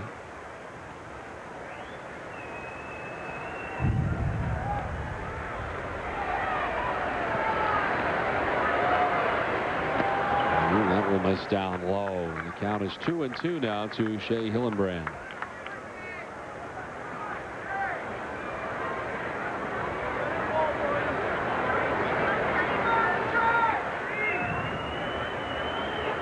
Tampa Bay with a 5.04 earned run average coming into today's action. That will likely go up as Hillenbrand collects his 2nd hit of the night. Red Sox have the lead man on here in the bottom of the 6th inning. Well, I guess it's always good to face someone you're comfortable against. 0 for 5 for Shea in game 1, but a .417 average against Wilson coming into this game, and 2 for 3 tonight. Just certain guys, I guess you you feel comfortable against. You see the ball well.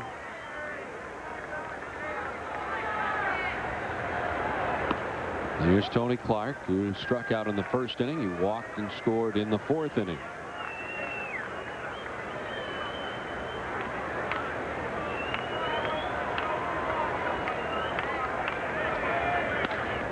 He skies this to left field. Carl Crawford wandering in underneath it, and late adjustment able to make the catch for the 1st out. Now still raining a little at Fenway, but nothing heavy, just kind of a drizzle coming down. Number 7. Certainly nothing hard enough to delay us any further. 2-hour and 13-minute rain delay to begin tonight.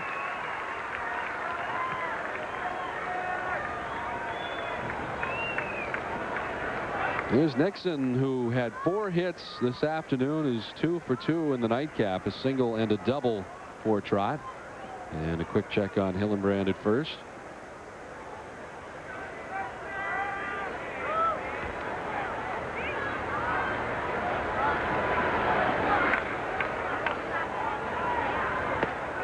Amazing how some guys just hit other pitchers for no real apparent reason. You take a look at some of the guys you may not expect would do all that well against Pedro Martinez, a guy like Shannon Stewart, who's always kind of had Pedro's number if you look back over some of those numbers, and maybe you'd expect maybe a bigger star to be able to handle Pedro, but that's not the case. And in most cases, Pedro's done extremely well. Well, he's done well against anybody, but mainly just some guys that have individual pitchers' numbers.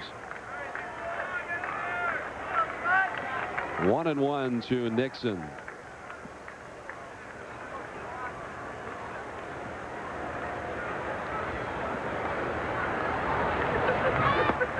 And the breaking ball misses to Nixon. Now 2-1.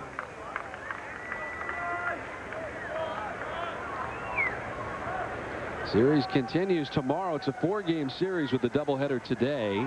Frank Castillo getting the start tomorrow night against Joe Kennedy, left-hander going for the Devil Rays. And then the final game on Thursday, you saw Pedro moments ago, he'll get the nod in the final game of the series. So he goes up against Luis De Los Santos, who gets the start. We'll have the game for you tomorrow night here on NESN, the final game of the series on Fox 25 on Thursday. And then the Orioles will be in over the weekend. Pedro will be looking for his 13th win of the year. He'll head into that action on Thursday at 12-2.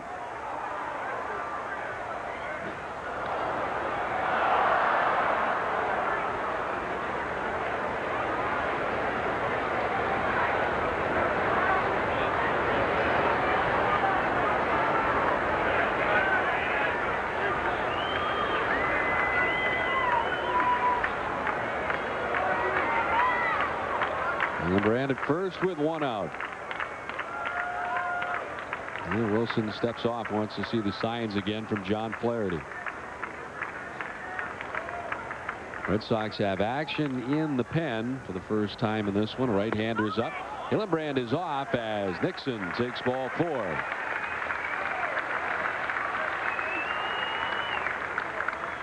The third walk given up by Paul Wilson tonight. There's Rolando Araujo up in the pen. Number 13 is the second baseman, Ray Sanchez.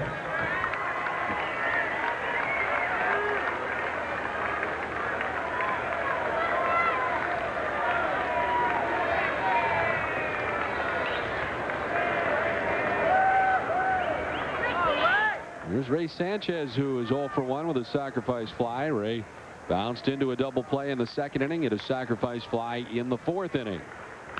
And he grounds this left side. Andy Sheets to second for 1, on to first. And that'll do it. Ray Sanchez grounding into a double play for the second time tonight. We have played 6. Red Sox on top 4-0.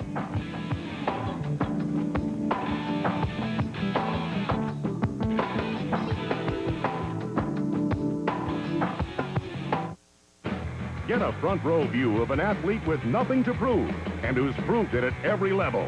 In Great Heights, the Doug Flutie story.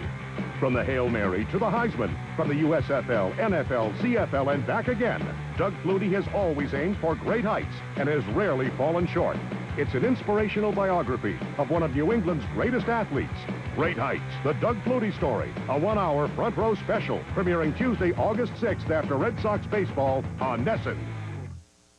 Stay tuned after every game on NESN for Extra Innings, NESN's expanded post-game show, and recap the game with studio hosts Bob Rogers and Jim Corsi, field reporter Tom Carrot, and broadcasters Don Orsillo and Jerry Remy. You'll get live, exclusive manager interviews and locker room reactions, viewer phone calls, and some pretty surprising post-game guests. After the last inning, the action's just beginning with Extra Innings on NESN.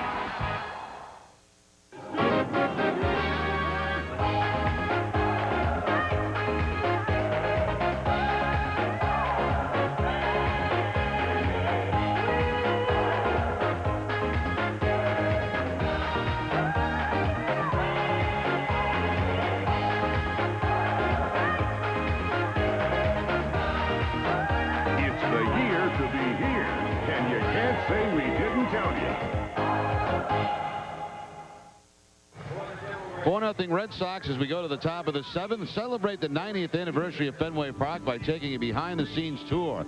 Visit the press box, sit in the dugout, and measure yourself against the Green Monster. To schedule groups of 15 or greater, call 617-236-6666 or log on to redsox.com for more information. Derek Lowe has thrown 82 pitches through the first 6 innings as we move to the 7th. And Ben Grieve leads it off. Grieve grounded out to second base in the 2nd inning, struck out looking in the 4th inning.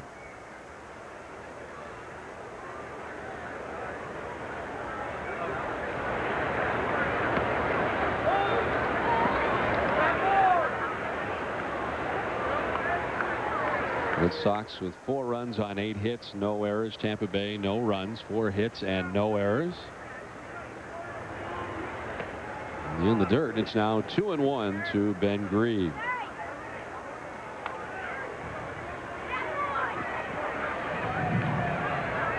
Grieve this year with 10 home runs. Last year, he only had 11 on the season total. That was a career low for Grieve. Of course, in '99, he hit 28 home runs. And the next year at 27 with Oakland, so back-to-back years in the high 20s. Goes the opposite way this time and has his first hit of the night. That's a pretty good approach by Grieve. You're working against the tough sinker ball of Derek Lowe. Didn't try to pull him, take him to the opposite field, and gets himself a base hit. Number 26, the shortstop, Andy Sheets. Brings up Andy Sheets, who has struck out and grounded out to second base.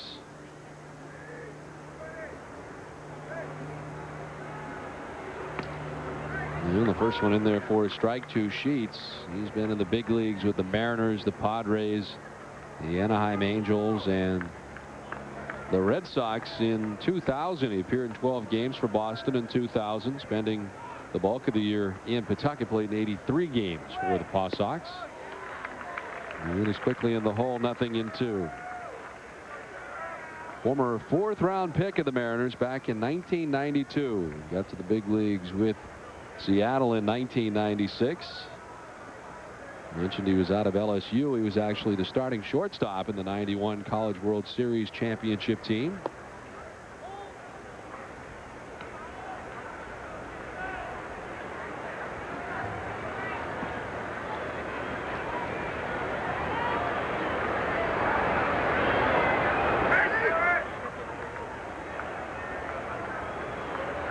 Now the 1-2.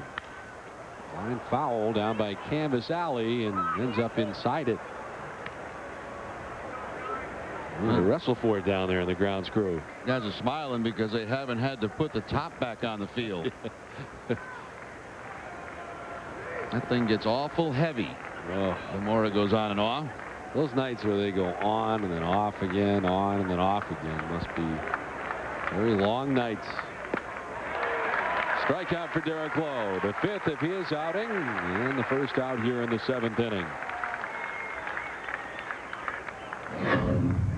Another good nasty sinker here by Derek Lowe. The bottom falling out of that pitch, and Sheets swing right over the top.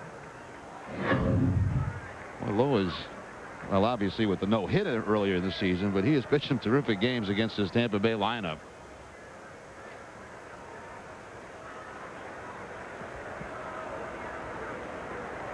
Here's Jared Sandberg, who's 1 for 2. Singled his last time up, grounded out to short in the 3rd inning. Takes a big cut. They still have Bartolo Colon listed as 2nd in the league in ERA, but of course he is now in the National League. Lowe leads the league, and Pedro Martinez 2nd at 2.65. Imagine he has the minimum, but that's got to be changing soon, I would think. I would think so, yeah. This is chopped down the 3rd base line. Hillenbrand had to wait for it to come down as a possibility of only one play, and he makes it. Barely getting Sandberg. Stayed up in the air a very long time. Grieve gets to 2nd, 2 down. Didn't look like he was going to have enough on that throw to get Sandberg at first base, but he does by a couple of steps. Big high bounce right on the line. The crow hop step didn't really let it loose. Tony Clark with the stretch and the out. Seems like Hillenbrand this year not throwing everyone as hard as he has to. You know, it's almost like he's throwing as hard as he has to get an out instead of letting everyone loose. Crawford out after the first pitch, sends it to dead center. Johnny Damon there, and that'll do it in the 7th inning. Leadoff hit wasted for the Devil Rays. 7th inning stretch time from Fenway. Red Sox on top 4-0.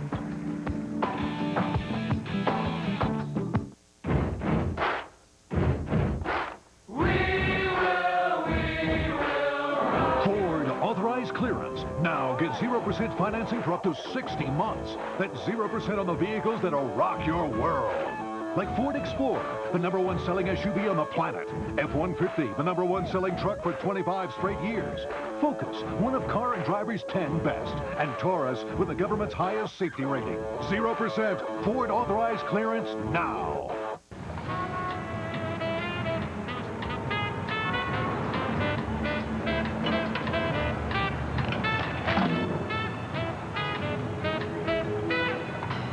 Dunkin' Donuts iced coffee. The coffee you love served ice cold.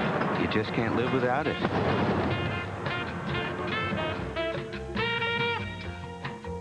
Get 2 pounds of Dunkin' Donuts coffee in any variety for just $9.99. Available in-store and online at DunkinDonuts.com. Hi, welcome to Citizens Bank. We're having our grand opening. It just makes it more convenient. Anything that makes my life easier. Free checks. Free ATMs. Free online bill payment. Just for showing the card.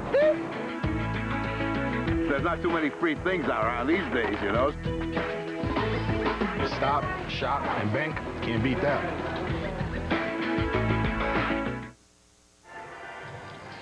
Seventh inning stretch at Fenway. The Red Sox have the 4-0 lead. Well, Red Sox fans over 30, here's your chance to make it to the big leagues. Spend a week at Red Sox Spring Training Complex in Fort Myers, Florida, receiving instruction and playing games with ex-Sox players. The all-inclusive price includes travel, hotel, meals, uniform, and a chance to play at Fenway this September and again in 2003. Call 1-800-336-CAMP for more information.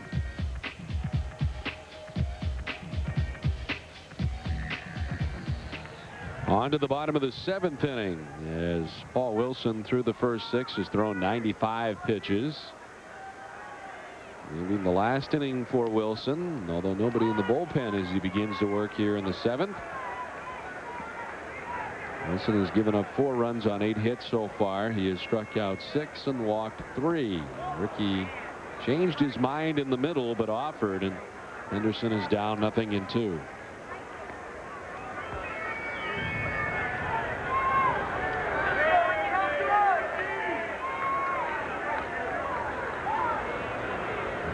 Henderson needs 22 hits. As this one was bounced up the middle, but Abernathy is there. Backhands and throws out Ricky. Ricky coming up the next milestone will be 20th place on the all-time hit list. He'll tie Rod Carew with the 22 more hits. But that one taken away by Brent Abernathy for the first out. Number 18.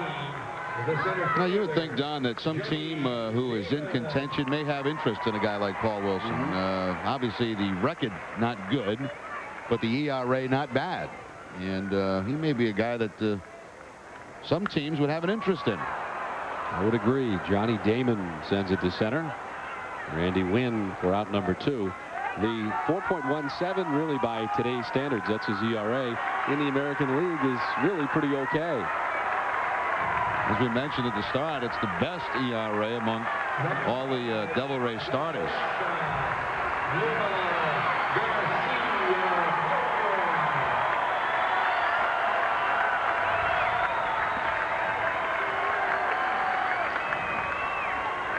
Here's Nomar. 3 for 5 in the first game with 3 homers, but hitless in the nightcap. 0 for 3 so far tonight.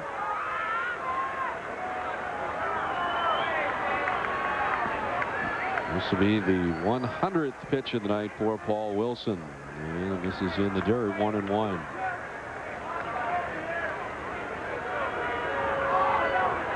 Well, Wilson, 29 years of age. Nomar turns on this and sends it foul down the left field line.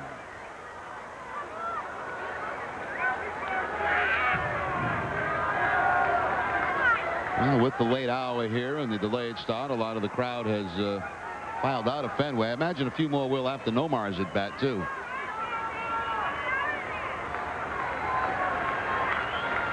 Now the 1-2. Nomar reaches out, and a very lucky stab by Paul Wilson. Right back at him. And he amazingly had it in the glove. That's the final out of the 7th inning. It's on to the 8th, 4-0 Boston.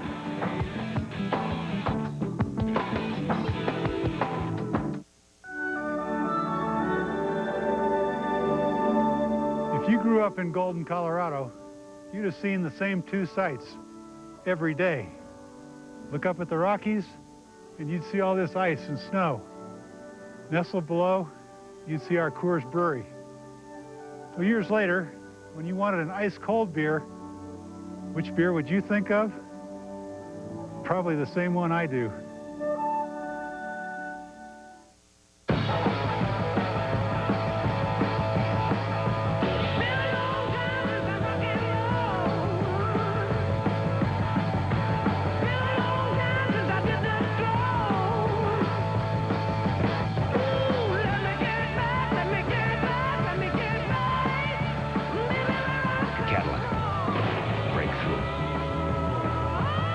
Join the Cadillac Summer Jam this attractive offer.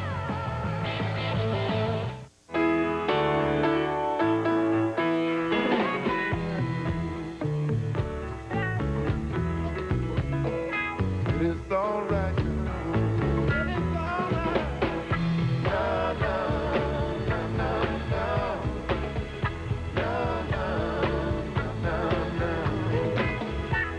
To find a great job in Greater Boston, go to the job site that specializes in Boston, bostonworks.com. 7 complete, 4-0 Red Sox in Game 2 of this day-night doubleheader. It's the year to be here, and now's your time to make your plans to be here at Fenway as the Red Sox take on the Athletics on August 6th, 7th, and 8th. Of course, that becomes very important. Oakland back in that wild card race. For tickets, call 617-482-4SOX or log on to redsox.com. 7 strong innings tonight from Derek Lowe. 7 shutout innings from Derek Lowe, giving up 5 hits. He walked 1 and struck out 5. He threw under 100 pitches tonight in 94 pitches, and he gives way to the left-hander Chris Haney. 16th appearance for Haney, a 1.89 ERA. He's worked a total of 19 innings, 15 hits allowed, and only 4 earned runs. On that last road trip, he worked in 4 games for the Red Sox, covering a total of 5 2/3 innings. Randy Wynn, the top of the Devil Rays order to lead it off. Brent Abernathy, then Steve Cox to face Chris Haney.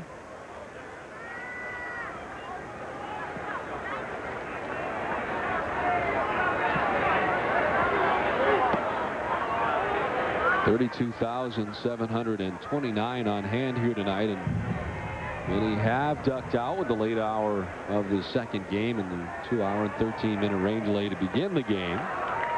Wind cooled on the off-speed pitch, 1-1. Big, slow sidearm breaking ball by Haney. That time clocked at 68 miles an hour.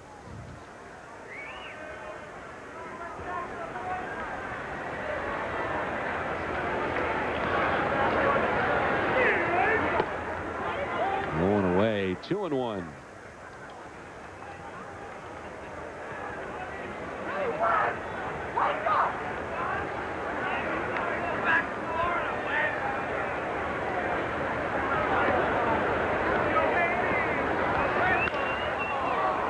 Popped up into shallow center field. Johnny Damon in, and he'll take care of it for the first out of the 8th.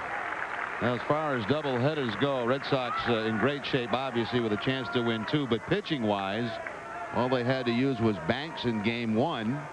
You get a nice long outing from Derek Lowe in Game 2. So that's very important, because sometimes this type of a doubleheader can set you back 4 or 5 days if you got to lose a lot of those guys out of the bullpen. And it looked as if some of Tampa Bay's pitchers took one for the team for a while as well in the first game. And Tim Wakefield, the winner in the first game today, 4-3 now, and a remarkable save for Willie Banks. Probably the easiest save he could probably get. Willie came on with an 18-run advantage at the time and was able to pick up his first save. Of course, went to 3 innings and picked up the save. It's interesting. You know, you look at the Red Sox. Urbina obviously leading with 24 saves. Rowe has a save. Banks has a save. Embry has 2 saves. That was in the day-night doubleheader. Chris Haney has a save. And Wakefield has 3 saves. I didn't realize that many guys that had saves. Where did they come from? Those were a lot of those 3-inning type saves. When it's come to clutch time, obviously, we get Urbina when available, and that's another key. There were some times when he was not always available. 1-2, chopped right side. Tony leaps, brings the 6'7" frame up in the air, and flips on to Haney for the inning's second out. Tony looked like he was boxing out, going for a rebound on that. Backed up, boxed out his man, took the rebound, and then gave it to Haney covering first base. Here's the box out right here. Here's the rebound. And there's the out.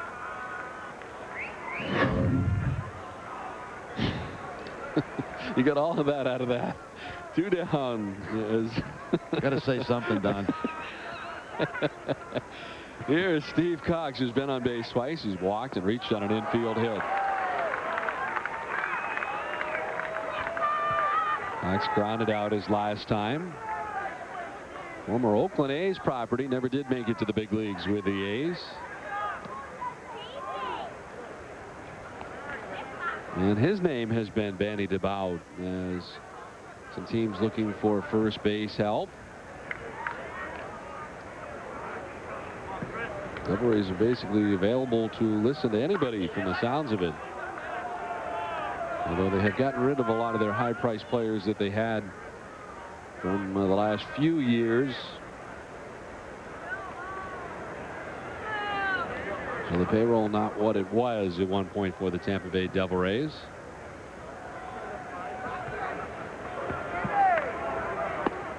And there for a strike, and the count is 2-2. Well, it seems, and it almost seems like it's about the 4th team in a row the Red Sox have played that I made the statement that it seems like they're going with a youth movement and hoping to kind of use the Oakland A's as a blueprint and try to keep the payroll down. But it seems there are so many teams in that same boat. Strike 3. Haney picks up his first strikeout of his outing. His very successful 8th as Tampa Bay goes 1-2-3 on to the bottom of the 8th. 4-0 Boston.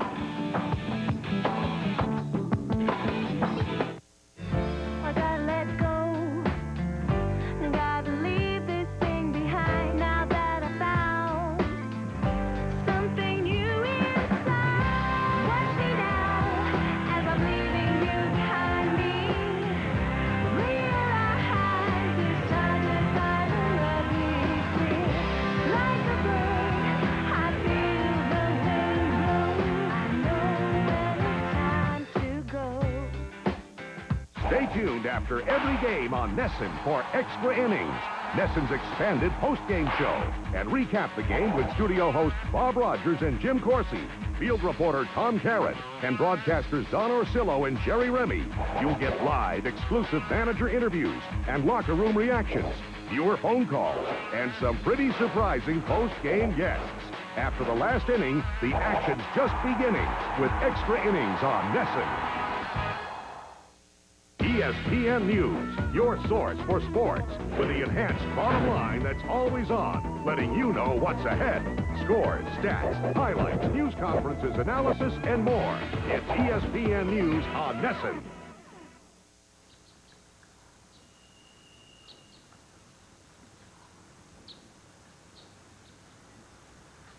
Now this is what you call a luxury box. Now batting. Don Orsillo and Jerry Remy and Tom Caron back at Fenway Park. The Red Sox on top 4-0. And it was a fine pitching performance tonight from Derek Lowe. He worked the first 7 innings, did not give up a hit until the 4th inning. He would rack up 5 strikeouts over his 7 innings of work. And he walked only 1 tonight. Another impressive outing for Derek Lowe, who looks to pick up his 14th victory of the year, coming in at 13-5. The 2-hour and 13-minute rain delay at the start of the night. Manny Ramirez with a 2-run single back in the first. Nixon with an RBI double.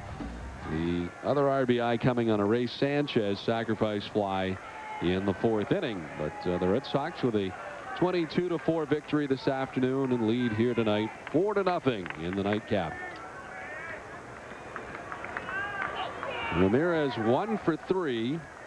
Struck out twice tonight after singling in the 2 runs in the first inning. Paul Wilson back out there again to work the 8th and making a bid for perhaps a complete game tonight, although Tampa Bay does have action in the pen as he begins things here in the bottom of the 8th.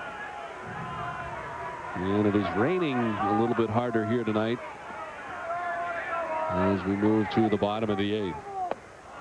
Manny strikes out for the 3rd time tonight. 1 down in the 8th. Let's check in with Tom Caron. Tom. Thanks, guys. Our Citizens Bank, not your typical fans. Aren't really fans tonight, but they've been busy. The grounds crew down here in Canvas Alley. About 7 a.m. these guys got here this morning. Had a rain delay. It's raining again now. And Greg Lovett ended up with that foul ball. A fierce battle here in Canvas Alley. How'd you win it? Well, Pato and Rudy came after me pretty hard, and I don't know, I braced myself and prepared for the tackle. I thought you guys were tired, but you look pretty vicious. You were ready to take him out. I was ready to get the ball, but he beat me out today. Next time I'll get him. We'll see what happens. And a long day for these guys, but a good day for the Red Sox. Let's go back upstairs. All right, Tom. Some hard-working guys down there with Tom Caron, and a long day for them. Jason Varitek has doubled to the gap in left center field for his 2nd hit of the night. 2 for 4 for Varitek. Extends his hitting streak to 9 games now. Up over 280 now with the batting average. You know that Tom Caron now has his own commercial? I haven't seen it. I've only heard about it, but I saw it during the rain delay. I was in there watching Corsi and Rogers take phone calls, and this big 30-second Tom Caron, it's his own commercial. 30 seconds? It seemed longer to me. Wow. But he said it's 30. That's amazing. It's probably in his contract. I know he fiddles with that a lot. His agent is constantly at Nesson. It's with all kind of celebrities. And it's a nice, very nice commercial. We call it commercials or spots, or what do they call that? I don't know. Commercials is something you get paid for, right? Right. I mean, so it wouldn't be that. Do you think he was paid for the commercial too on top of this? No, I don't think so. No, I think they call it a spot. 1-1 to Shea Hillenbrand. Breaking ball missing inside. 2-1. I brought my camera to Detroit to get a picture with Ernie Harwell. Ernie was kind enough to take a photo, and I'm still waiting for a photo with Tom Caron. It's very difficult to get. It's tough to get to. In the air to center field. Randy Wynn going back. Still going to the track. He will make the catch over the shoulder front of the wall.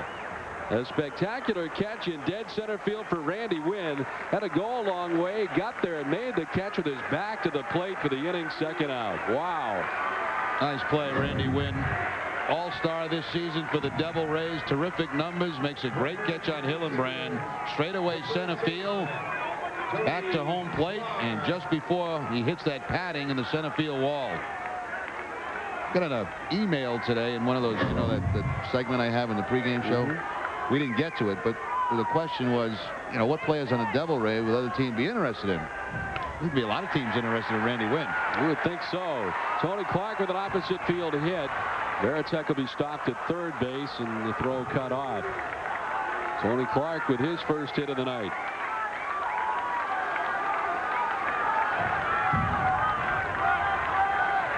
Al McRae making his way out of the Tampa Bay dugout.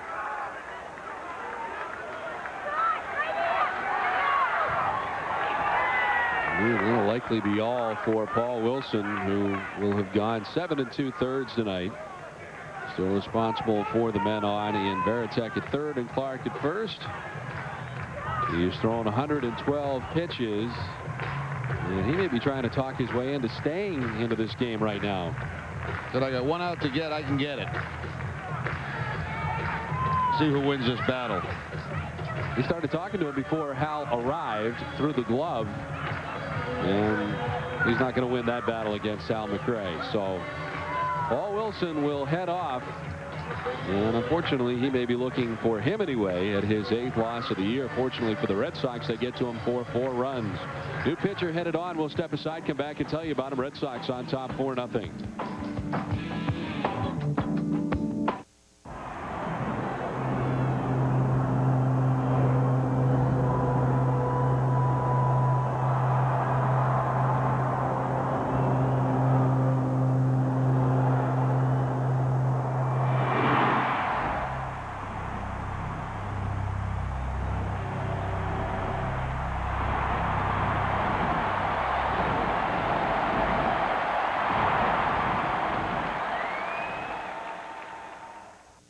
For some, half the fun of camp is just getting there in the ultimate camp vehicle, which you'll find at the Camp Jeep Summer Event at your Jeep dealer, where you'll get 0% financing on award-winning Jeep Liberty, the on-road, off-road, all-road hero. Plus, get our 7-year or 70,000-mile powertrain limited warranty, designed to protect the hardest-working parts of your Jeep vehicle. Then get to the ultimate camp, Camp Jeep, at your Jeep dealer. Check it out today. 4-0 Red Sox here in the bottom of the 8th inning with 2 outs. Remind you, this copyrighted telecast presented by authority of the Boston Red Sox may not be reproduced or retransmitted in any form, and the accounts and description of this game may not be disseminated without the express written consent of the Boston Red Sox. Well, Paul Wilson tried to stay in the game, but Hal McRae takes him out after 7 2/3 innings, giving up 10 hits and so far 4 runs. Still responsible for the men on, but the right-hander Victor Zambrano comes on. Zambrano started the season with the Devil Rays, made his first opening day roster, and was optioned to Durham on the 25th of June, made 10 appearances at the AAA level, and recalled Saturday to the Major League Club. Overall, this is his 28th appearance of the season, all of those out of the bullpen.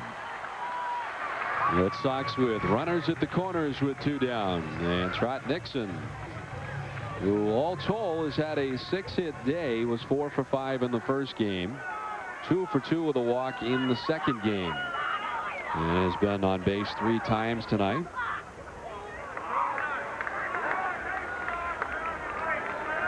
Nixon's double in the 4th inning drove in Jason Varitek with the 3rd Boston run.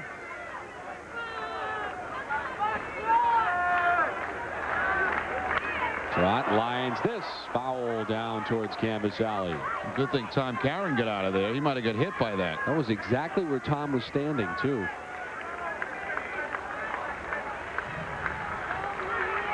He's probably out making another commercial or spot.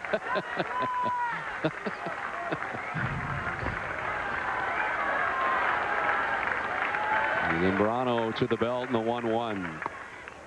And did he go and appeal to third? No, he did not, says Mike Everett. And it's 2-1 to Trot Nixon.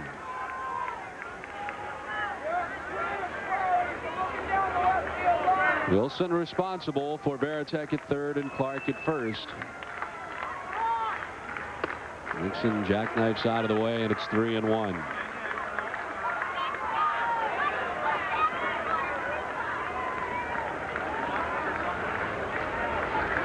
Trot Nixon not only today with 6 hits all day, but now 4 runs batted in.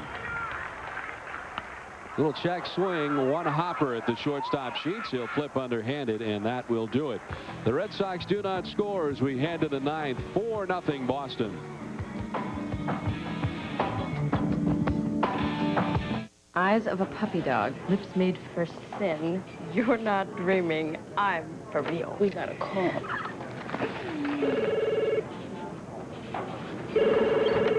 Hello. Louis? Yeah? Louis? Want to get away? Now you can. Fly Southwest Airlines for just $39 to $99 each way when you purchase by August 1st. You are now free to move about the country.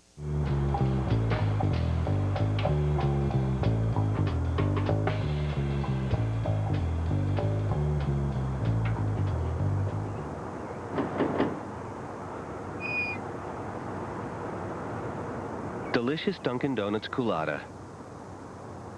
It's great on the go. A portion of Culotta sales will be donated to the Nomar 5 Fund, a charity supporting local kids organizations. You'll like all the things you can buy with Speed Pass. But if it's lost or stolen, you'll also like knowing you won't have to pay for any unauthorized purchases. Security is guaranteed. Call now for your free Speed Pass. Mobile. We're drivers too. The great thing about paying with Speed Pass is you never have to look for your wallet. To get your free Speed Pass, call now or go to speedpass.com. Mobile. We're drivers too. NESN's exclusive coverage of Boston Red Sox baseball is brought to you in part by Southwest Airlines, bringing people together with low fares. By Citizens Bank, not your typical bank. and by Volvo, the official vehicle of the Red Sox. On to the 9th inning. Red Sox on top 4-0. Chris Haney came on to pitch the 8th inning in relief of Derek Lowe and had a 1-2-3 8th inning. Retiring all 3 Devil Rays that he faced in the 8th, now ready to work the 9th.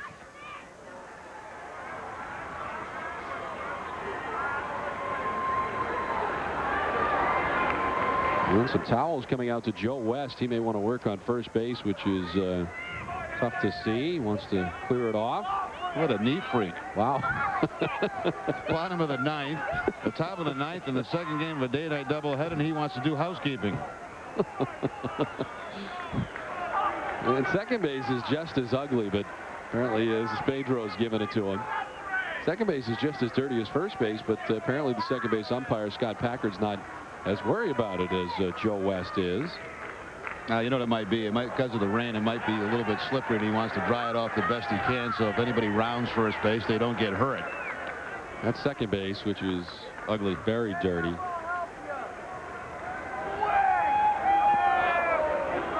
So you don't think it's for visual purposes for himself to be able to see the front of the bag and the whiteness of it? It could be, but I'd like to think it's for the safety of the player. But I kind of doubt it. The 1-1 is sent into left center field. This is going to get down and roll back to the wall. Hitting for 2 is Aubrey Huff, and he will get there standing. A leadoff double for Huff, and the first hit off Chris Haney of his appearance.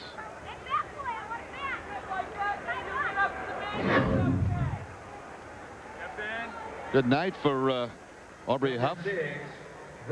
2 for 4 on the night. Single, double, gets a hit off the lefty here into the gap.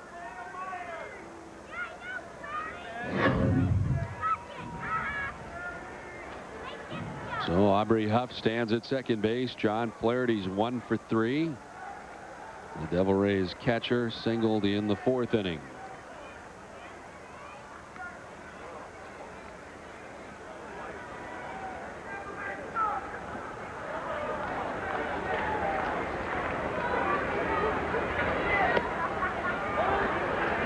Red Sox have further action in the bullpen. The right-hander is now up in the Boston pen.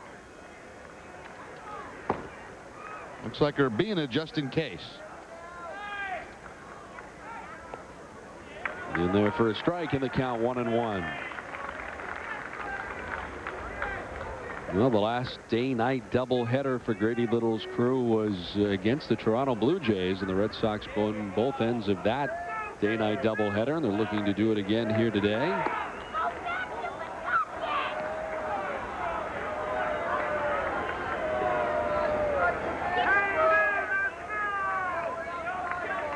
John Flaherty batting with a runner at second, nobody out. 2-1 the count. And it's in there for a strike. 2-2.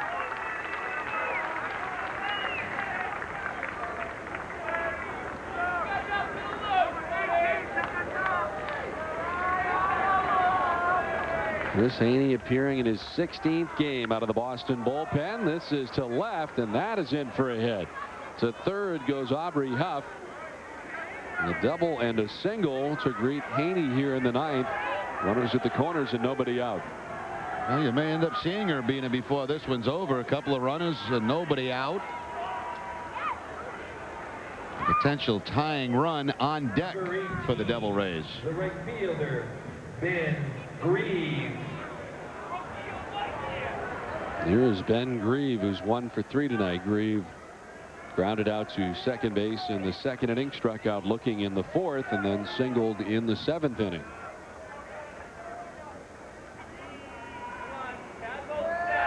And Grieve is hit with the pitch. You're definitely going to see Urbina. Wow.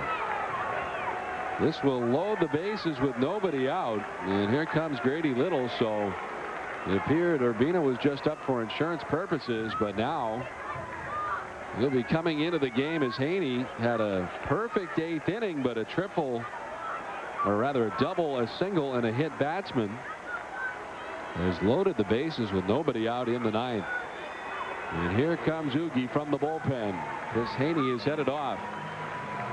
The Red Sox have a 4-0 lead. We're in the midst of the top of the 9th inning. Back with Oogie after this.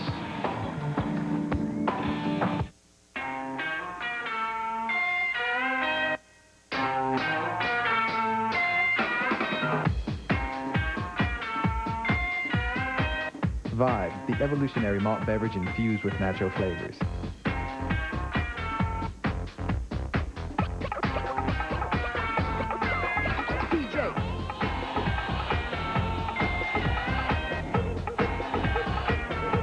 Different grooves, one vibe.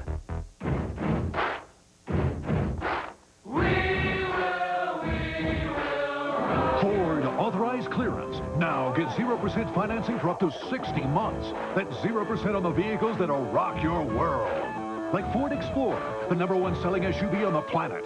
F-150, the #1 selling truck for 25 straight years. Focus, one of Car and Driver's 10 best. And Taurus, with the government's highest safety rating. 0% Ford authorized clearance now. Back at Fenway, Red Sox on top 4-0. A tough beginning to this top of the 9th inning for Chris Haney, as the Devil Rays have loaded the bases. So the Red Sox have gone back to the bullpen. The closer, Urbina, into the game. Oogie tied for 3rd in the league in saves, 24 and 27 opportunities. Picked up a couple of saves in 5 games on that last road trip. 36 strikeouts in 35 innings and only 30 hits allowed by Urbina. So this is something we probably didn't expect, as this was kind of just moving right along for the Red Sox. But with the bases loaded and nobody out, the closer in the ball game. Number 26, the shortstop, Andy. So Andy Sheets will be the first hitter that Urbina faces. Sheets 0 for 3, has struck out twice tonight and has grounded out. Huff is at 3rd, Flaherty at 2nd, and Grieve at 1st with nobody out. This is the first time in the game the Devil Rays have had a base runner reach 3rd base, and here it is in the 9th. This is hit to deep left field, down the line towards the corner. Henderson is over, and that's going to be off the wall. Huff will score. Flaherty is coming around. 2 runs are in for Tampa Bay, and it's now 4-2 Red Sox. Still nobody out here in the top of the 9th inning. And the bad news, too, is that the ball got by Henderson, carrying back toward the infield, and that puts the potential tying run in scoring position at 2nd base.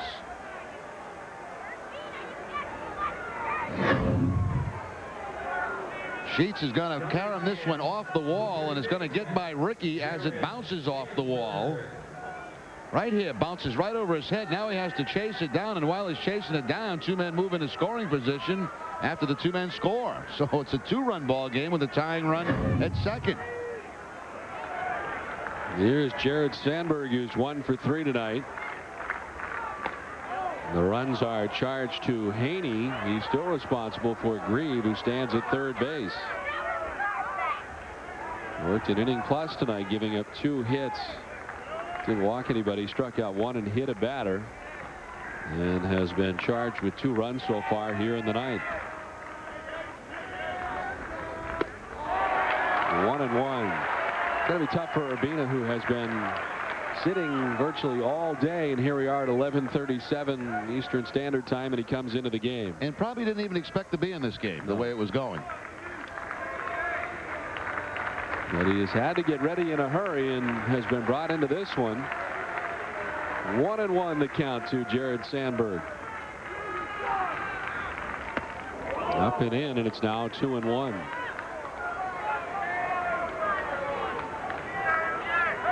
This one has gotten much tighter here in the 9th. Little drama unplanned by the Red Sox as they were cruising here with a 4-0 advantage into the 9th. Now the 2-1. Foul tipped into the mid. 2-2.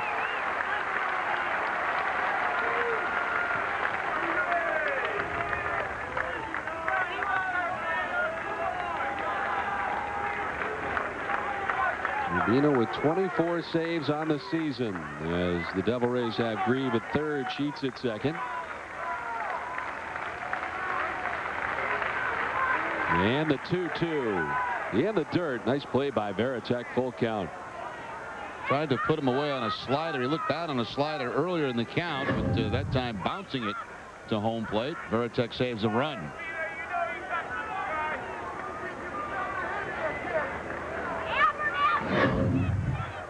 First base is vacant. Carl Crawford, the number 9 hitter for the Devil Rays, waits on deck. Vino glances at third, and the payoff pitch. In the air to left field, hit a ton, up and gone. The Devil Rays pull ahead 5-4, a 3-run home run for Jared Sandberg off Oogie Urbina. And Tampa Bay has come up with a 5 spot so far in the top of the 9th. Wow. There's a team in that dugout that got completely blown out in game 1 this afternoon, was being shut out into the 9th inning in game 2, and all of a sudden they have the lead. 8th home run for Sandberg, and a huge home run.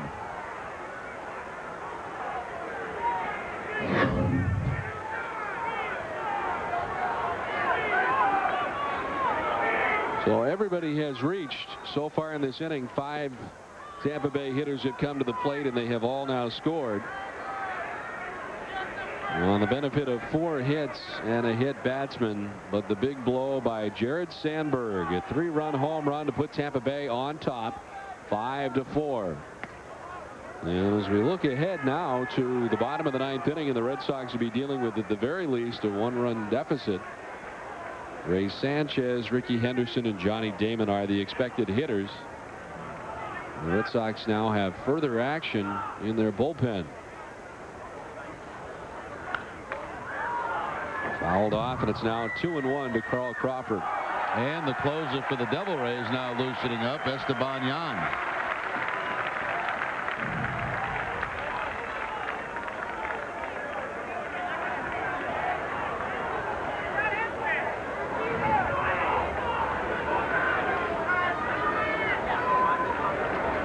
Now the 2-1 to Crawford. He'll send it in the air to left. Ricky wandering back with room shy of the track. There's the first out in the 9th.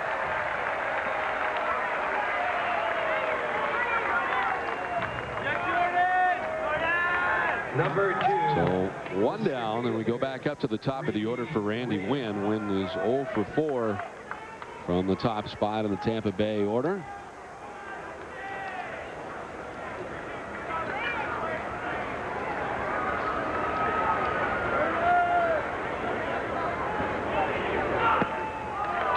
Fooled on the off-speed pitch.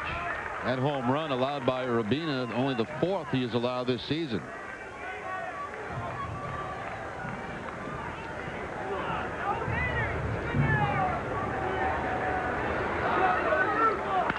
On the ground and off the glove of Clark, it goes to Sanchez. Urbina covers.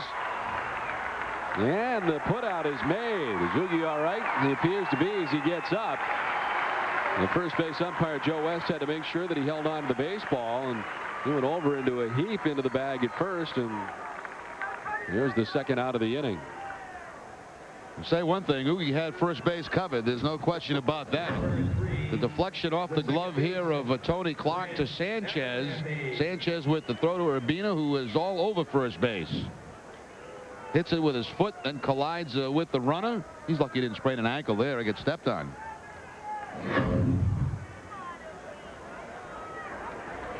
Well, they got the second out, and it now brings up Brent Abernathy, 0 for 4. Abernathy has grounded out 4 times tonight.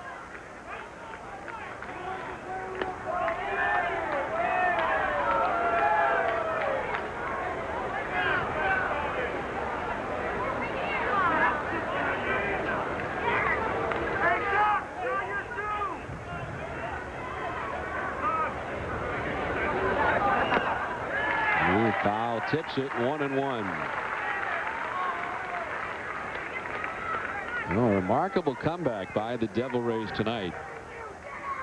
Red Sox winning the first game 22-4 and have been shutting out the Devil Rays 4-0 into the 9th inning, and Tampa Bay very easily could have called it a night, but They come up with 5 runs here in the 9th.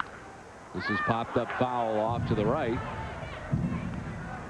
And it's 1-2 to Brent Abernathy.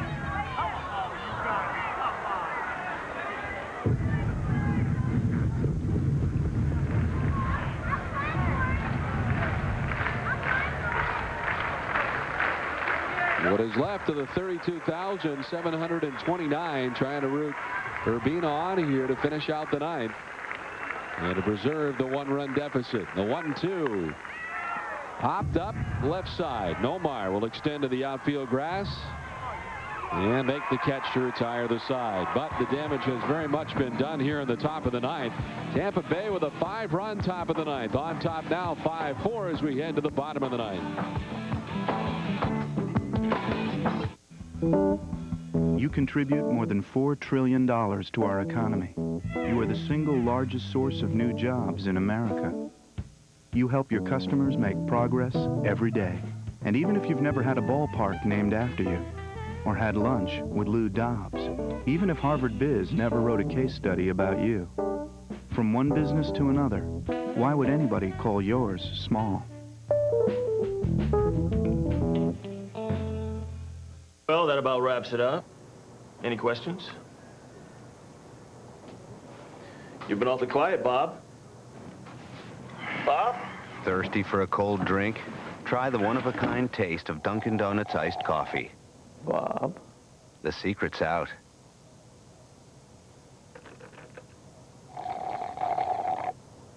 Get 2 pounds of Dunkin' Donuts coffee in any variety for just $9.99. Available in-store and online at DunkinDonuts.com.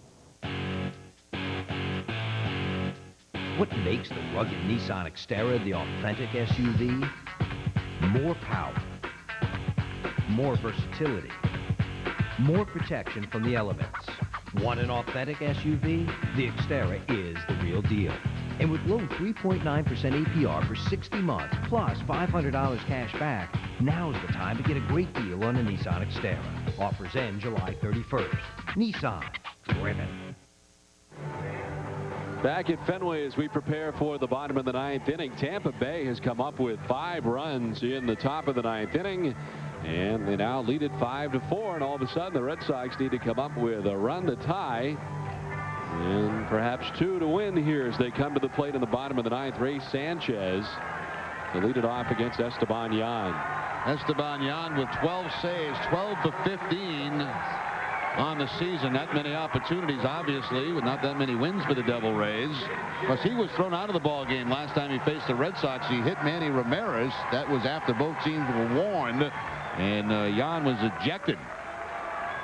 Sanchez will lead it off. Henderson was to be the number 2 hitter in the inning, but Brian Daubach has come out on deck. As the hard-throwing Yan misses with the first one. Ray Sanchez is 0 for 2 tonight with a sacrifice fly. He is grounded into a double play twice tonight. Yan missing again, 2-0. That was at 93 miles per hour. And Flaherty will head out and talk to the hard-throwing right-hander who has not yet thrown a strike. Esteban Yan with 18 walks and 22 strikeouts in 39 innings. Sanchez may be taking a strike here on the 2-0 count.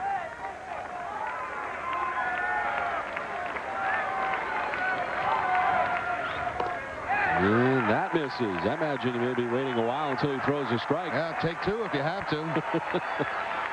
3-0 now.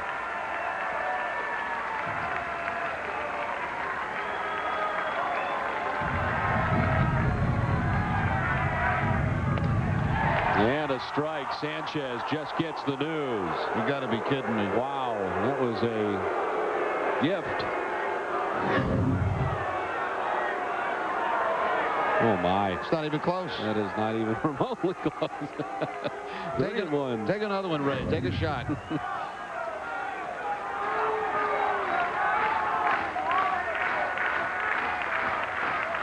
He does, and there's no way that's going to be a strike. So a 5-pitch walk, and down to first base goes Ray Sanchez, representing the tying run. Jan a little bit wild here to the first hitter, and now he will face a pinch hitter. Ricky Henderson had been 1 for 3 tonight with a walk and a run scored, and now Brian Daubach will make an appearance here in the nightcap. Well, which says the Red Sox probably will not be bunting here to try to tie the game. If they were going to be bunting, they'd probably left Ricky in there to try to do that. So Daubach, 12 home runs, 43 runs batted in, and he's hitting at .270 on the season.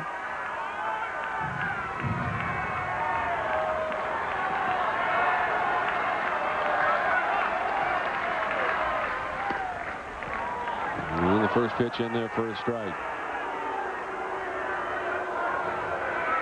Daubach with words for Doug Eddings. Bryant 2 for 5. Against Jan, and this conversation is continuing. Well, he thinks that was bad. How about the one on Sanchez? And Daubach with a big cut. He's in the hole, 0-2.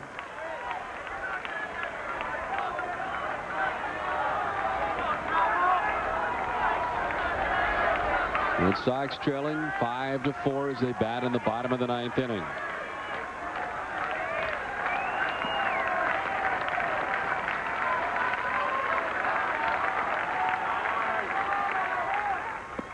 Strike 3 to Daubach. Brian will head to the dugout. The first out of the 9th. The strikeout for Jan.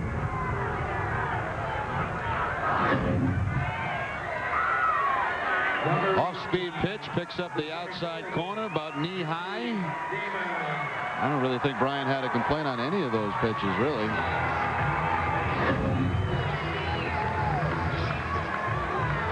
Seemed very miffed about the first one, certainly, and strikes out for the first out here in the 9th. Johnny Damon stands in out after the first one.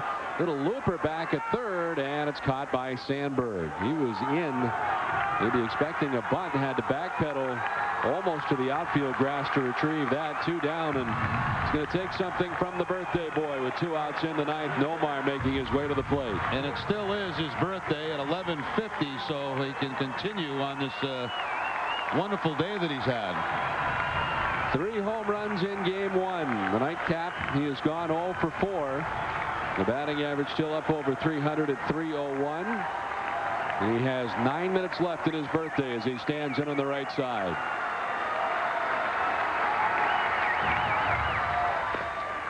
Nomar takes strike 1 over the inside corner, and he's looking back in the direction of Doug Eddings.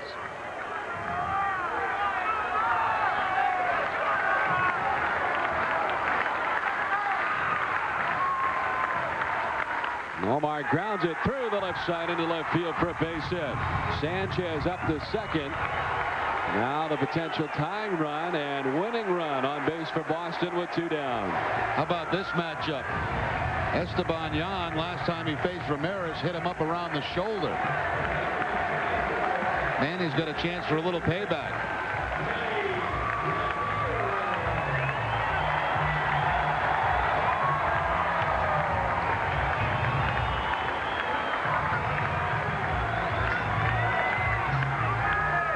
Manny had 2 home runs in the first game today, now 16 on the year. A .308 hitter against Esteban Jan.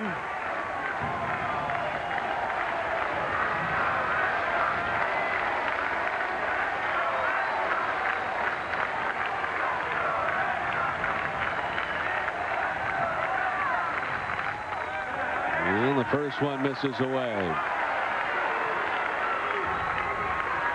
The Red Sox, who enjoyed a 4-0 lead until the top of the 9th inning, now trailing by a run. 2 outs in the last of the 9th. Esteban Jan against Manny Ramirez. And the strike evens the count at 1-1.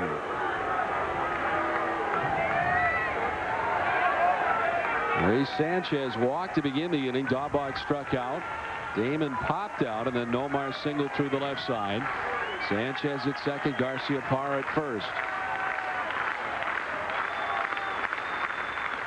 And he slices it foul off the right side, and the Red Sox are down to their last strike.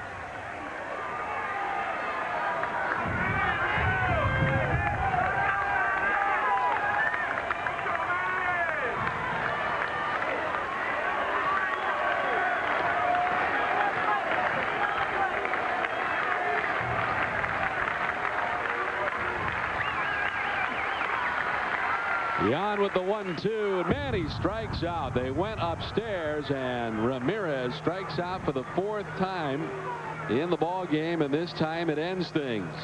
The Red Sox leave a pair on in the bottom of the 9th inning, and Tampa Bay has won for the first time in 2002 against the Boston Red Sox. After 9 consecutive defeats, they're able to win the nightcap of the day-night doubleheader. A final of 5-4, and amazing here in the 9th. The Tampa Bay comes up with the 5 runs and wins it. Incredible turnaround in the 9th inning. Red Sox having difficulty getting outs. They eventually take the lead. Here's a team that was blown out of game 1. It looked like it was going to be a nice, easy win in game 2. To their credit, they battled back in a very tough loss for the Red Sox. And the loss will be handed to Uguet Urbina, who came on in relief, and very tough for Derek Lowe as well, who pitched marvelously tonight, Jerry. 7 innings of shutout baseball, leaving probably figuring he'd pick up his 14th win. Well, he did his job, but the bullpen couldn't get it done for him. That's simple as that. And the Devil Rays finally pick up their first win against the Red Sox. Red Sox had a chance to have a sweep today, but not going to happen. Again, the final score, the Devil Rays win it 5-4. Bob Rogers will be back to wrap it up after this.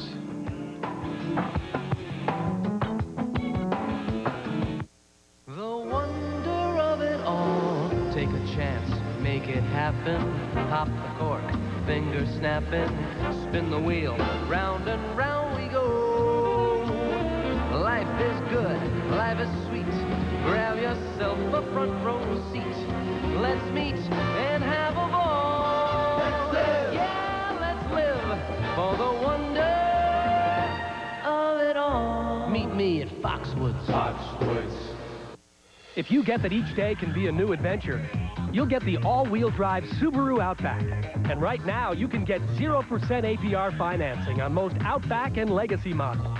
Or lease a rugged new Outback for as low as $239 a month. And now you have a few more days to take advantage of this great deal. So get to your local Subaru dealer today. The all-wheel drive Subaru Outback. When you get it, you get it. See your local Subaru dealer today for this great deal and our best selection of the year. Martinez, Lowe, Burkett. It's the 1-2-3 punch that's got the American League swinging from their heels and missing by a mile. He struck him out. Stay tuned to Nesson, because the Sox are answering this season's call to arms. They struck him out. And if you can't be there, be here. Over the outside corner, he struck him out. Wednesday, the Sox take on the Devil Rays at Fenway. Coverage begins at 6:30, only on Nesson.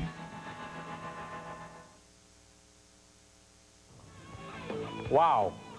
Unbelievable. The Red Sox lose game 2 of this day-night doubleheader, 5-4, 5 runs, 9 hits, no errors for Tampa Bay. 4 runs, 11 hits, no errors for the Boston Red Sox. The Devil Rays shocking the Red Sox by scoring 5 times in the top of the 9th inning. I hope everybody stayed to watch this, because if they wake up in the morning, they will be quite surprised. It looks like the Red Sox had this one in the bag. Welcome back to our Nesson studios, everybody. I'm Bob Rogers. Jim Corsi. He left. He thought the Red Sox had the game. He said, Bob, just show them the highlights, and we'll see you tomorrow on Red Sox Digest. Unfortunately, things did not end nicely for the Red Sox. Let's show you the game highlights as the Tampa Bay Devil Rays salvaged a split of the doubleheader. A long rain delay in this ball game, but the fans waited it out. The Devil Rays and Red Sox waited too, and finally we had some baseball with Derek Lowe on the hill and some good defense. Brent Abernathy grounds one up the middle. Nomar Garcia-Parra, the birthday boy, throws him out. Nomar had 3 home runs this afternoon, gets it done with the glove in the nightcap. Bottom of the first, runners on second and third. Manny Ramirez rips the single to left. Ricky Henderson and Johnny Damon both in to score. You think, okay, the Red Sox picking up right where they left off in game 1. They have a 2-0 lead. And 2-0 seems like a big enough lead when you have Derek Lowe on the hill against the Tampa Bay Devil Rays. Lowe is terrific again. Carl Crawford down swinging. Sox, though, would get some more offense in the bottom of the 4th. Trot Nixon into right field, takes the bounce into the bullpen. It's a ground rule double. Jason Varitek scores. Sox made it 4-0 on a Ray Sanchez sacrifice fly. They're looking good, and Derek Lowe was in command. 7 shutout innings. Gives up just 5 hits, strikes out 5. He leaves after 94 pitches. We go to the 9th inning. Chris Haney comes on, and just like that, the bases are loaded. He gets the hook. Grady Biddle says, sorry, we're going to give the ball to Uguet Urbina. Up 4-0. And right off the bat, there's trouble. Andy Sheets Sends one high and deep to left off the wall. It will score 2 runs. Suddenly, the Red Sox lead is down to 2. It's 4-2.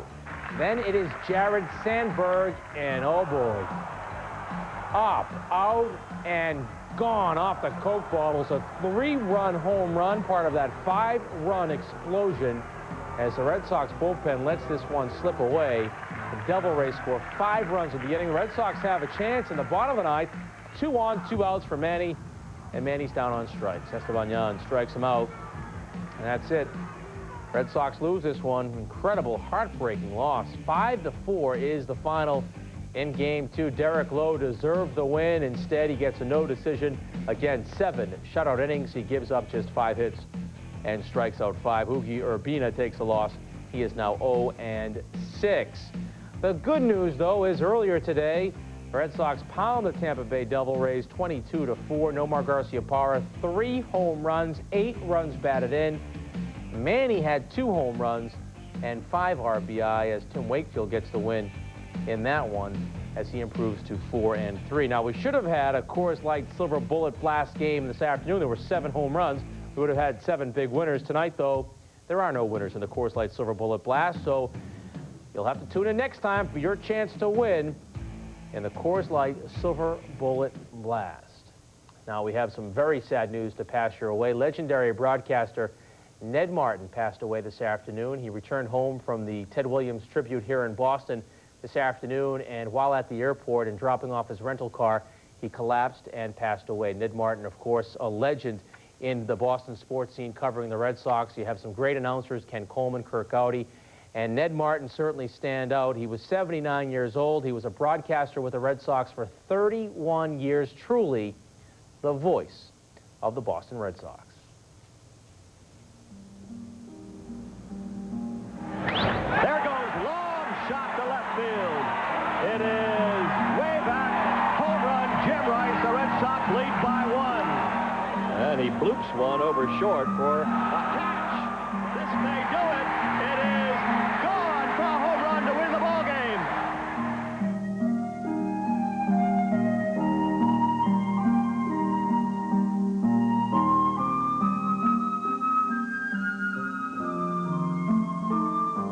Here's Mike Greenwell's first turn at the plate. He goes high and deep to right field. Oh, lost. And by the Wingrave Ghost come back again. A home run for Mike Greenwell, his 3rd in the major leagues.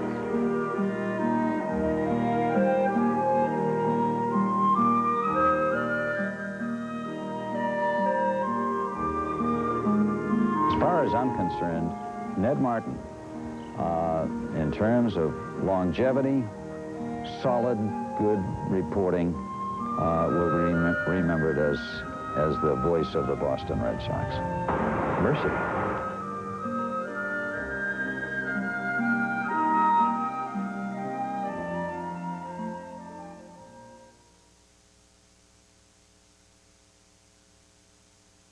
While Nesson covers the game, field reporter Tom Caron covers Fenway's fans. If you're a celebrity, he'll find you. Every day you get to meet Tom Caron. If you're a newlywed, you're getting an extra picture for the album. What a thrill. If you're sporting body paint, you know TC won't discriminate. No job is too big or too small. We've even found him in the wall. So keep track of TC if you can, because while we're all following the game, TC could be following you. Stay on top of your game and every game with Nesson Sports Desk. Get all the news and scores you need to keep up with the hometown teams and a complete look at the world of sports every morning with Nesson Sports Desk. Stay sharp all day long with Nesson as ESPN News tracks breaking sports stories. ESPN News keeps you in the game and up to date. Nesson Sports Desk and ESPN News on Nesson, and we got news for you. Martinez, Lowe, Burkett. It's the 1-2-3 punch that's got the American League swinging from their heels and missing by a mile. He struck him out. Stay tuned to Nesson, because the Sox are answering this season's call to arms. They struck him out. And if you can't be there, be here. Over the outside corner, he struck him out. Wednesday, the Sox take on the Devil Rays at Fenway. Coverage begins at 6:30, only on Nesson. If you want to get in the game, log on to Nesson.com, your online ticket to New England sports. Catch New England sports all season long on Nesson, and log on to Nesson.com for live news and scores, to enter contests, win prizes, and more. Click on for Nesson Newswire email updates. Check in on the Nesson.com message board. Learn more about Nesson and preview upcoming programs. Nesson.com is your online ticket to New England sports. Log on and get in the game.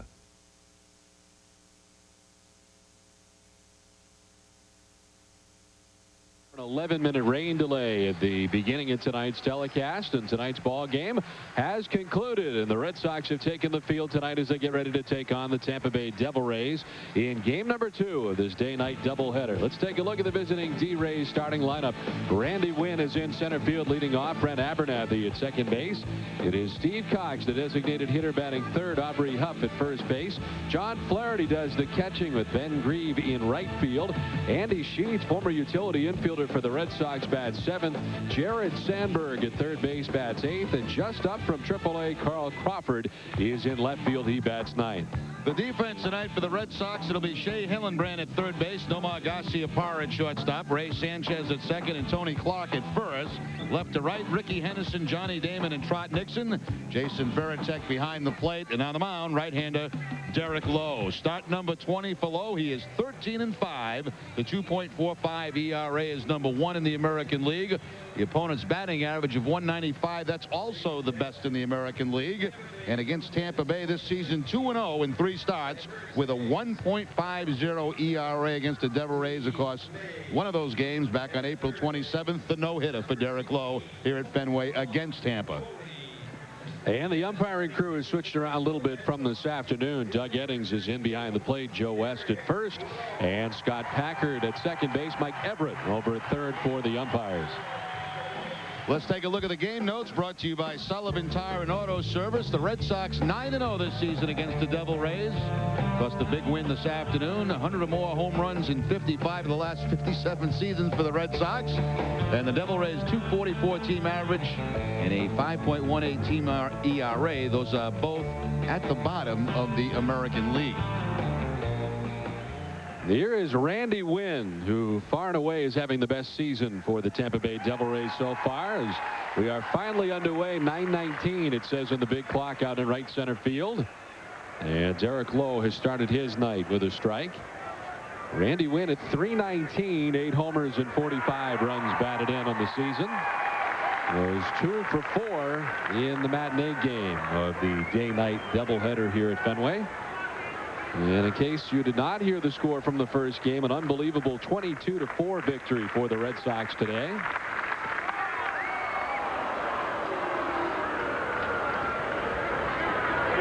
.74 degrees, so it is definitely cooled off a little bit after the rains have come and gone. The 1-2 to win. Strikeout number 1 for Derek Lowe. Derek's last start came against Tampa Bay on July 17th. He only had 3 strikeouts in 8 innings in that ball game. Red Sox won at 5-1, but picks up the strikeout here on the fastball.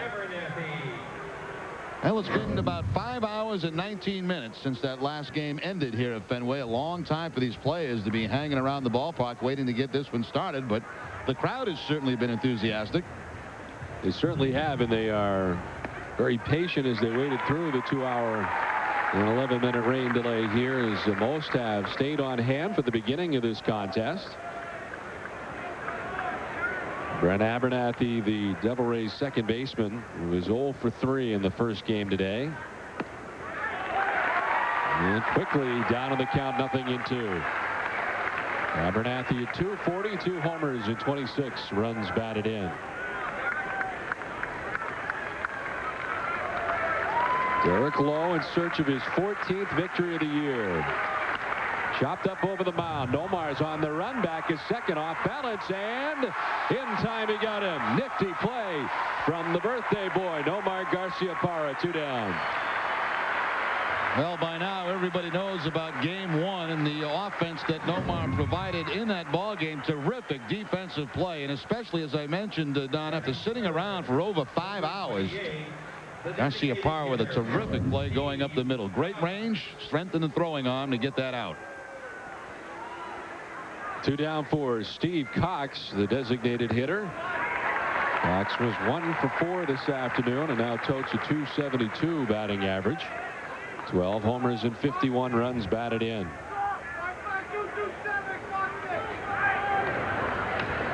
He slashes it foul back to the backstop, and like the first 2 hitters, he's in the hole very quickly.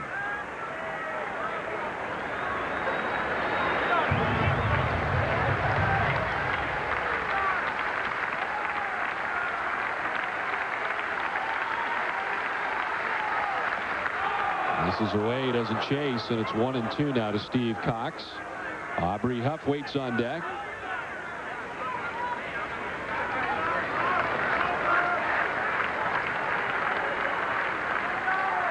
Now the 1-2 to Cox. This is inside. 2-2.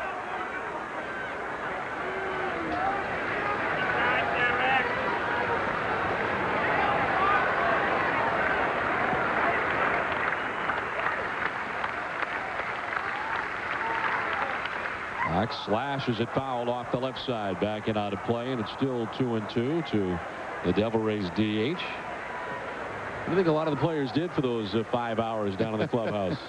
Well, first of all, you get in, you have a little something to eat. That was about probably 4 hours ago. And a lot of different things. Card games, try to stay as loose as you possibly can. Maybe even a nap for a few people.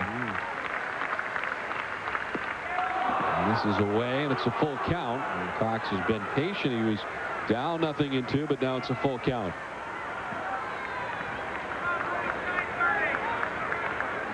Some may have been watching the Yankees-Cleveland game, which the Indians have a 5-0 lead in that game, as Cox works the walk, and the Devil Rays have their first base runner. Batting fourth, number 19. Of course, Derek Lowe being the starting pitcher in the night end of this doubleheader probably didn't have to be to the ballpark till about maybe 5 o'clock. Sometimes pitchers like to get there earlier, but he has not had the same long day that everybody else has had. Here's Aubrey Huff, the first baseman, swinging away. Backhanded on the chop by Tony Clark, who takes it alone to retire the side. Devil Rays leave a man. They get nothing. Red Sox coming up from Fenway. Polyunsaturated. P-O. Gingivitis. G. Pungent. P-U-N-G. Halitosis. A. Hyperventilate. V-I-H-Y-U-T-I-N-N-T-D. Sweet dreams. S-W-E. There's a better way to get to Washington, D.C. Fly to Baltimore Washington International on Southwest.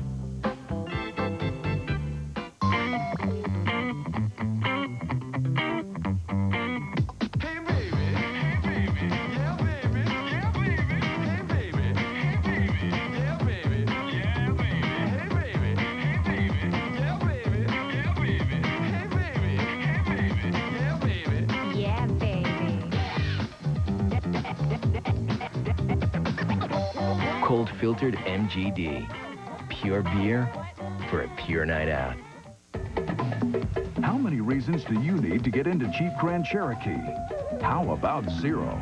Because now, for a limited time, you can get 0% financing for 60 months on a rugged yet luxurious 2002 Grand Cherokee. 0% for 60 months adds up to $6,800 in finance savings. Plus, you get our 770 limited powertrain warranty. But you have to hurry. 0% financing for 60 months won't last long. See your Jeep dealer today. Back at Fenway, Tampa Bay unable to score in their half of the first inning. Red Sox coming to the plate in the last of the first. Ricky Henderson, who did not play in the first game, in there tonight to lead it off. He's in left field. Johnny Damon in center with Nomar Garcia-Parra at shortstop. Manny Ramirez, who did play in left field in the first game, is the DH tonight. Jason Varitek does the catching with Shea Hillenbrand at third base. Tony Clark at first base with Trot Nixon at right batting eighth. And Ray Sanchez bats ninth and plays at second base. Defense tonight for the Devil Rays. Jarrett Sandberg at third base. Andy Sheets just recently called up the shortstop. Brent Abernathy at second and Aubrey Huff at first. Al Crawford in left field, Randy Wynn in center, Ben Grieve in right, John Flaherty to start behind the plate. And on the mound, Paul Wilson, 2-7, but the 4.17 ERA, the best among the starters for the Devil Rays. As a matter of fact, since the All-Star break last year, a 3.47 ERA. So he's pitched a pretty good baseball. His only 2 wins coming against Baltimore this year.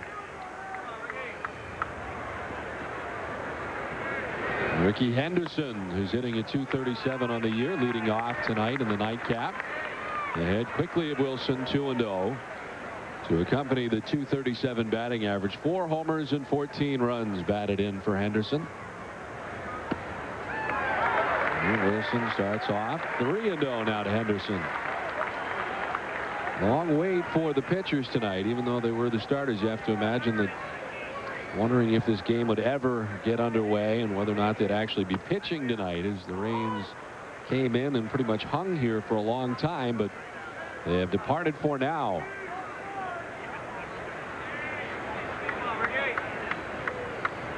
Ricky swings away and hits a little looper to left. Late break for Crawford. He'll lay it out, not get there. The shortstop Sheets goes back to back him up.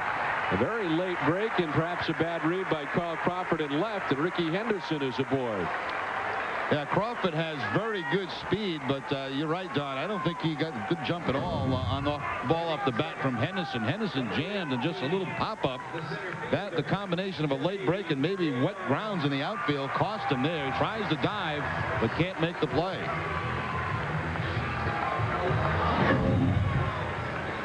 Carl Crawford just in his 4th game up from the Durham Bulls. One of the best prospects, if not the best prospect in baseball right now.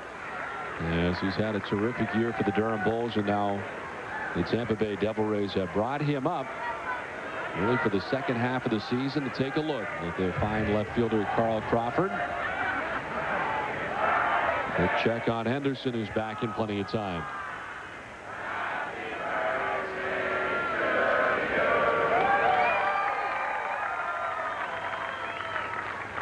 Damon swings away and pops it up.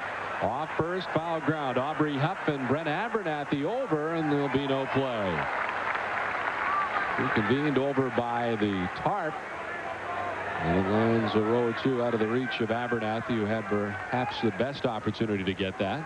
Now, if that ball was hit this afternoon, that certainly would have been caught, because the wind was blowing so hard straight out to center field, it would have pushed it right back into the field of play.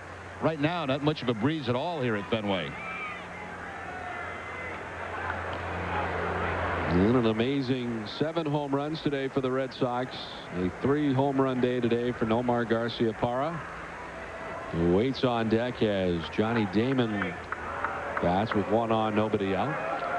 Nomar's birthday, it is still his birthday, yes. And he got birthday wishes sung to him by those fans behind the on-deck circle.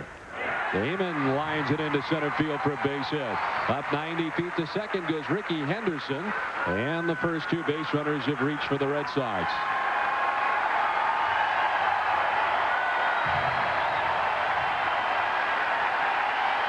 And here comes the birthday boy on his 29th birthday, Nomar Garciaparra.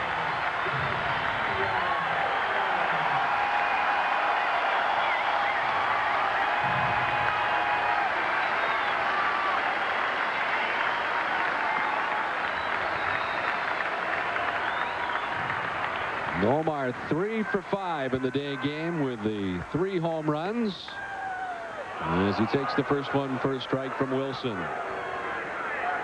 Nomar knocked in 8 runs today. A very productive first game.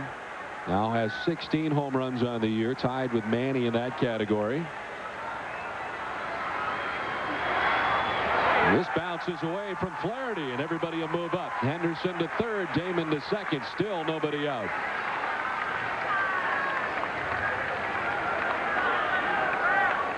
Looks like Wilson there tried to throw the changeup.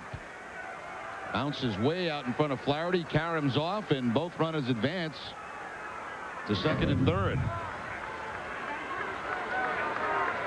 It has been a very long day for Hal McRae, having to sit through the 22-run output by the Red Sox in the first game.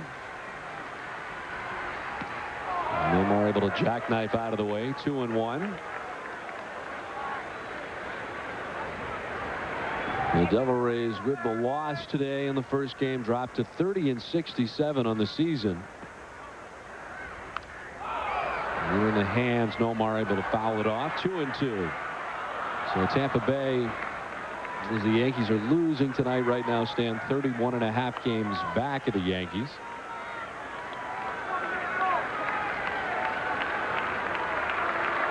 Anderson at third, Damon at second. Nobody out. And Nomar waving at that pitch briefly gets away from Flaherty, who has to throw to first. The strikeout and the putout that goes 2-3, 1 down. Nomar fooled that time on the changeup by Paul Wilson. Ball out of the zone. Nomar striking out for only the 35th time this year. He, Johnny Damon, and Brett Abernathy, 3 guys in the top 10 and toughest to strike out in this ball game.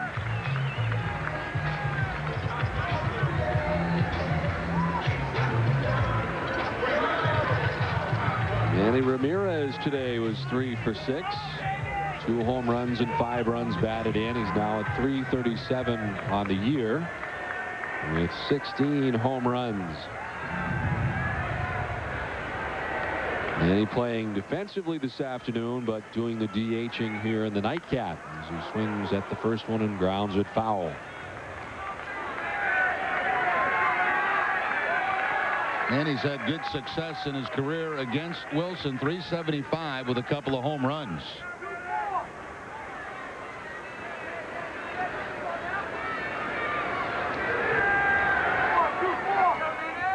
Wilson, who comes in with a 2-7 record, although it was really not indicative of the way that he has pitched this season. A 4.17 earned run average, which by today's standards is not that bad. Ramirez lines it to left. That's in for a base hit. Henderson's in from third. Here comes Johnny Damon. It's a 2-run single for Manny Ramirez, and the Red Sox lead it 2-0.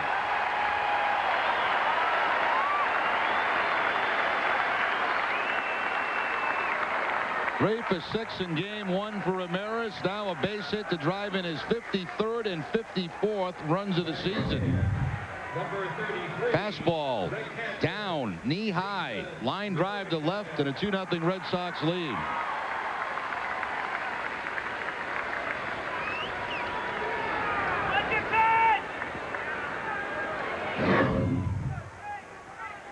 Here's Veritek, who bats with Manny at first base now. Still only 1 out. And the Red Sox bats have picked up where they left off in the first one, as they've come up with 3 hits in the inning. Henderson and Damon reaching on singles, and Manny Ramirez is driven in a run.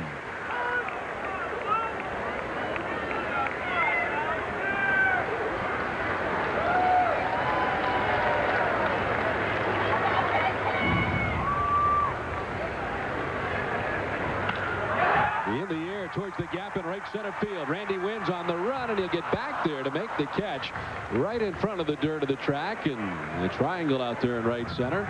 Sent it a long way, but Veritek's out number 2. Yeah, it looked like it just got in a little bit on Veritek.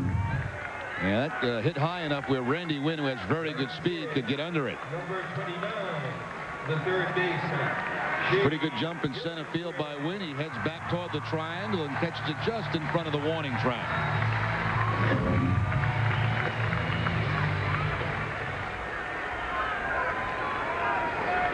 Shea Hillenbrand did not enjoy the first game from an offensive standpoint. Shea was 0 for 5.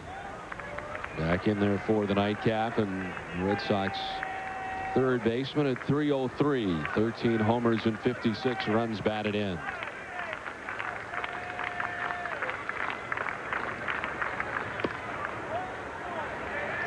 Wilson has fallen behind him 2-0.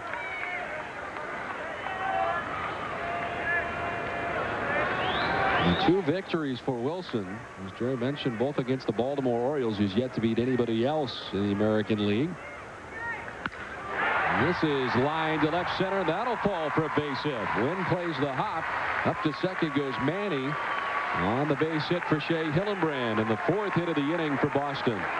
Now that has to make Hillenbrand feel pretty good. All that hitting in game 1, but Shea 0 for 5. So he's been waiting a long time to get game 2 started.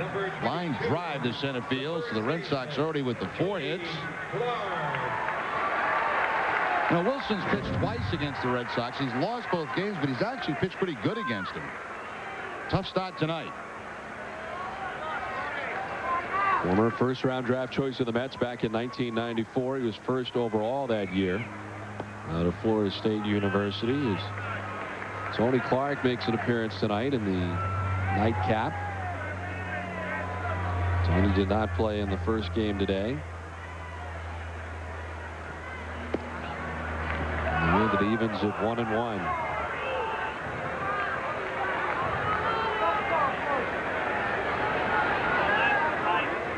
Wilson 2-4 with a 4.87 ERA against the Red Sox. This is his 11th career appearance against Boston as Tony fouls it back 1-2.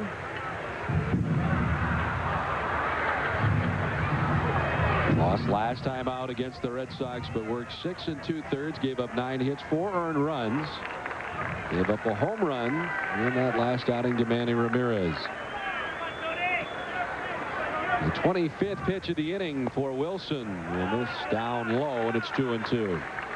So he's had to expend a lot of energies early here in the ball game.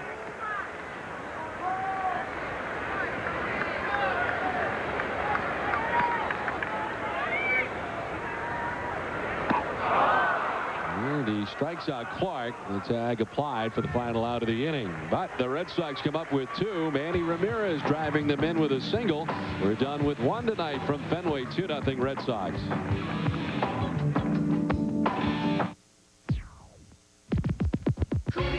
Well, you're never gonna get it. Tell me what's that for? Be happy with what you're getting. Every guy's been awake since the Second World War. Well, you're never gonna get it. Tell me what's that for? Be happy with what you're getting. Every guy's been awake since the Second World War. Well, you're never gonna get it. Tell me what's that for? Be happy with what you're getting. Every guy's been awake since the Second World War. During each Wednesday edition of Nesson's pregame show, join renowned orthopedic surgeon and Red Sox team physician Dr. Bill Morgan for the Sports Health Update, presented by St. Elizabeth's Medical Center. So stay tuned, because we got a doctor on digest.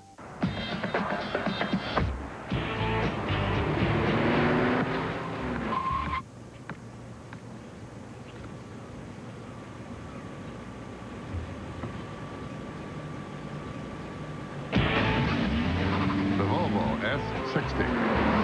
Isn't 60 to 0 as important as 0 to 60? You decide at your Volvo retailer. Take it till the sun goes down. We could fix this place up. Yeah, an end table, lamp, couple of pictures, area rug. Then we could call it home.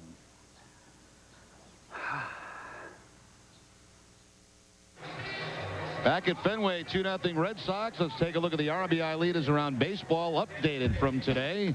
A-Rod on top with 83. Nomar with that big game, 81 now. Giambi with 80. Konerko 76. Garrett Anderson 76. National League, Berkman, Pujols, Burrell, Gonzalez, Walker, the top 5 in the senior circuit. On to the second inning. Red Sox on top 2-0 as Derek Lowe returns to the hill. He walks Steve Cox for the only base runner so far tonight for the Devil Rays.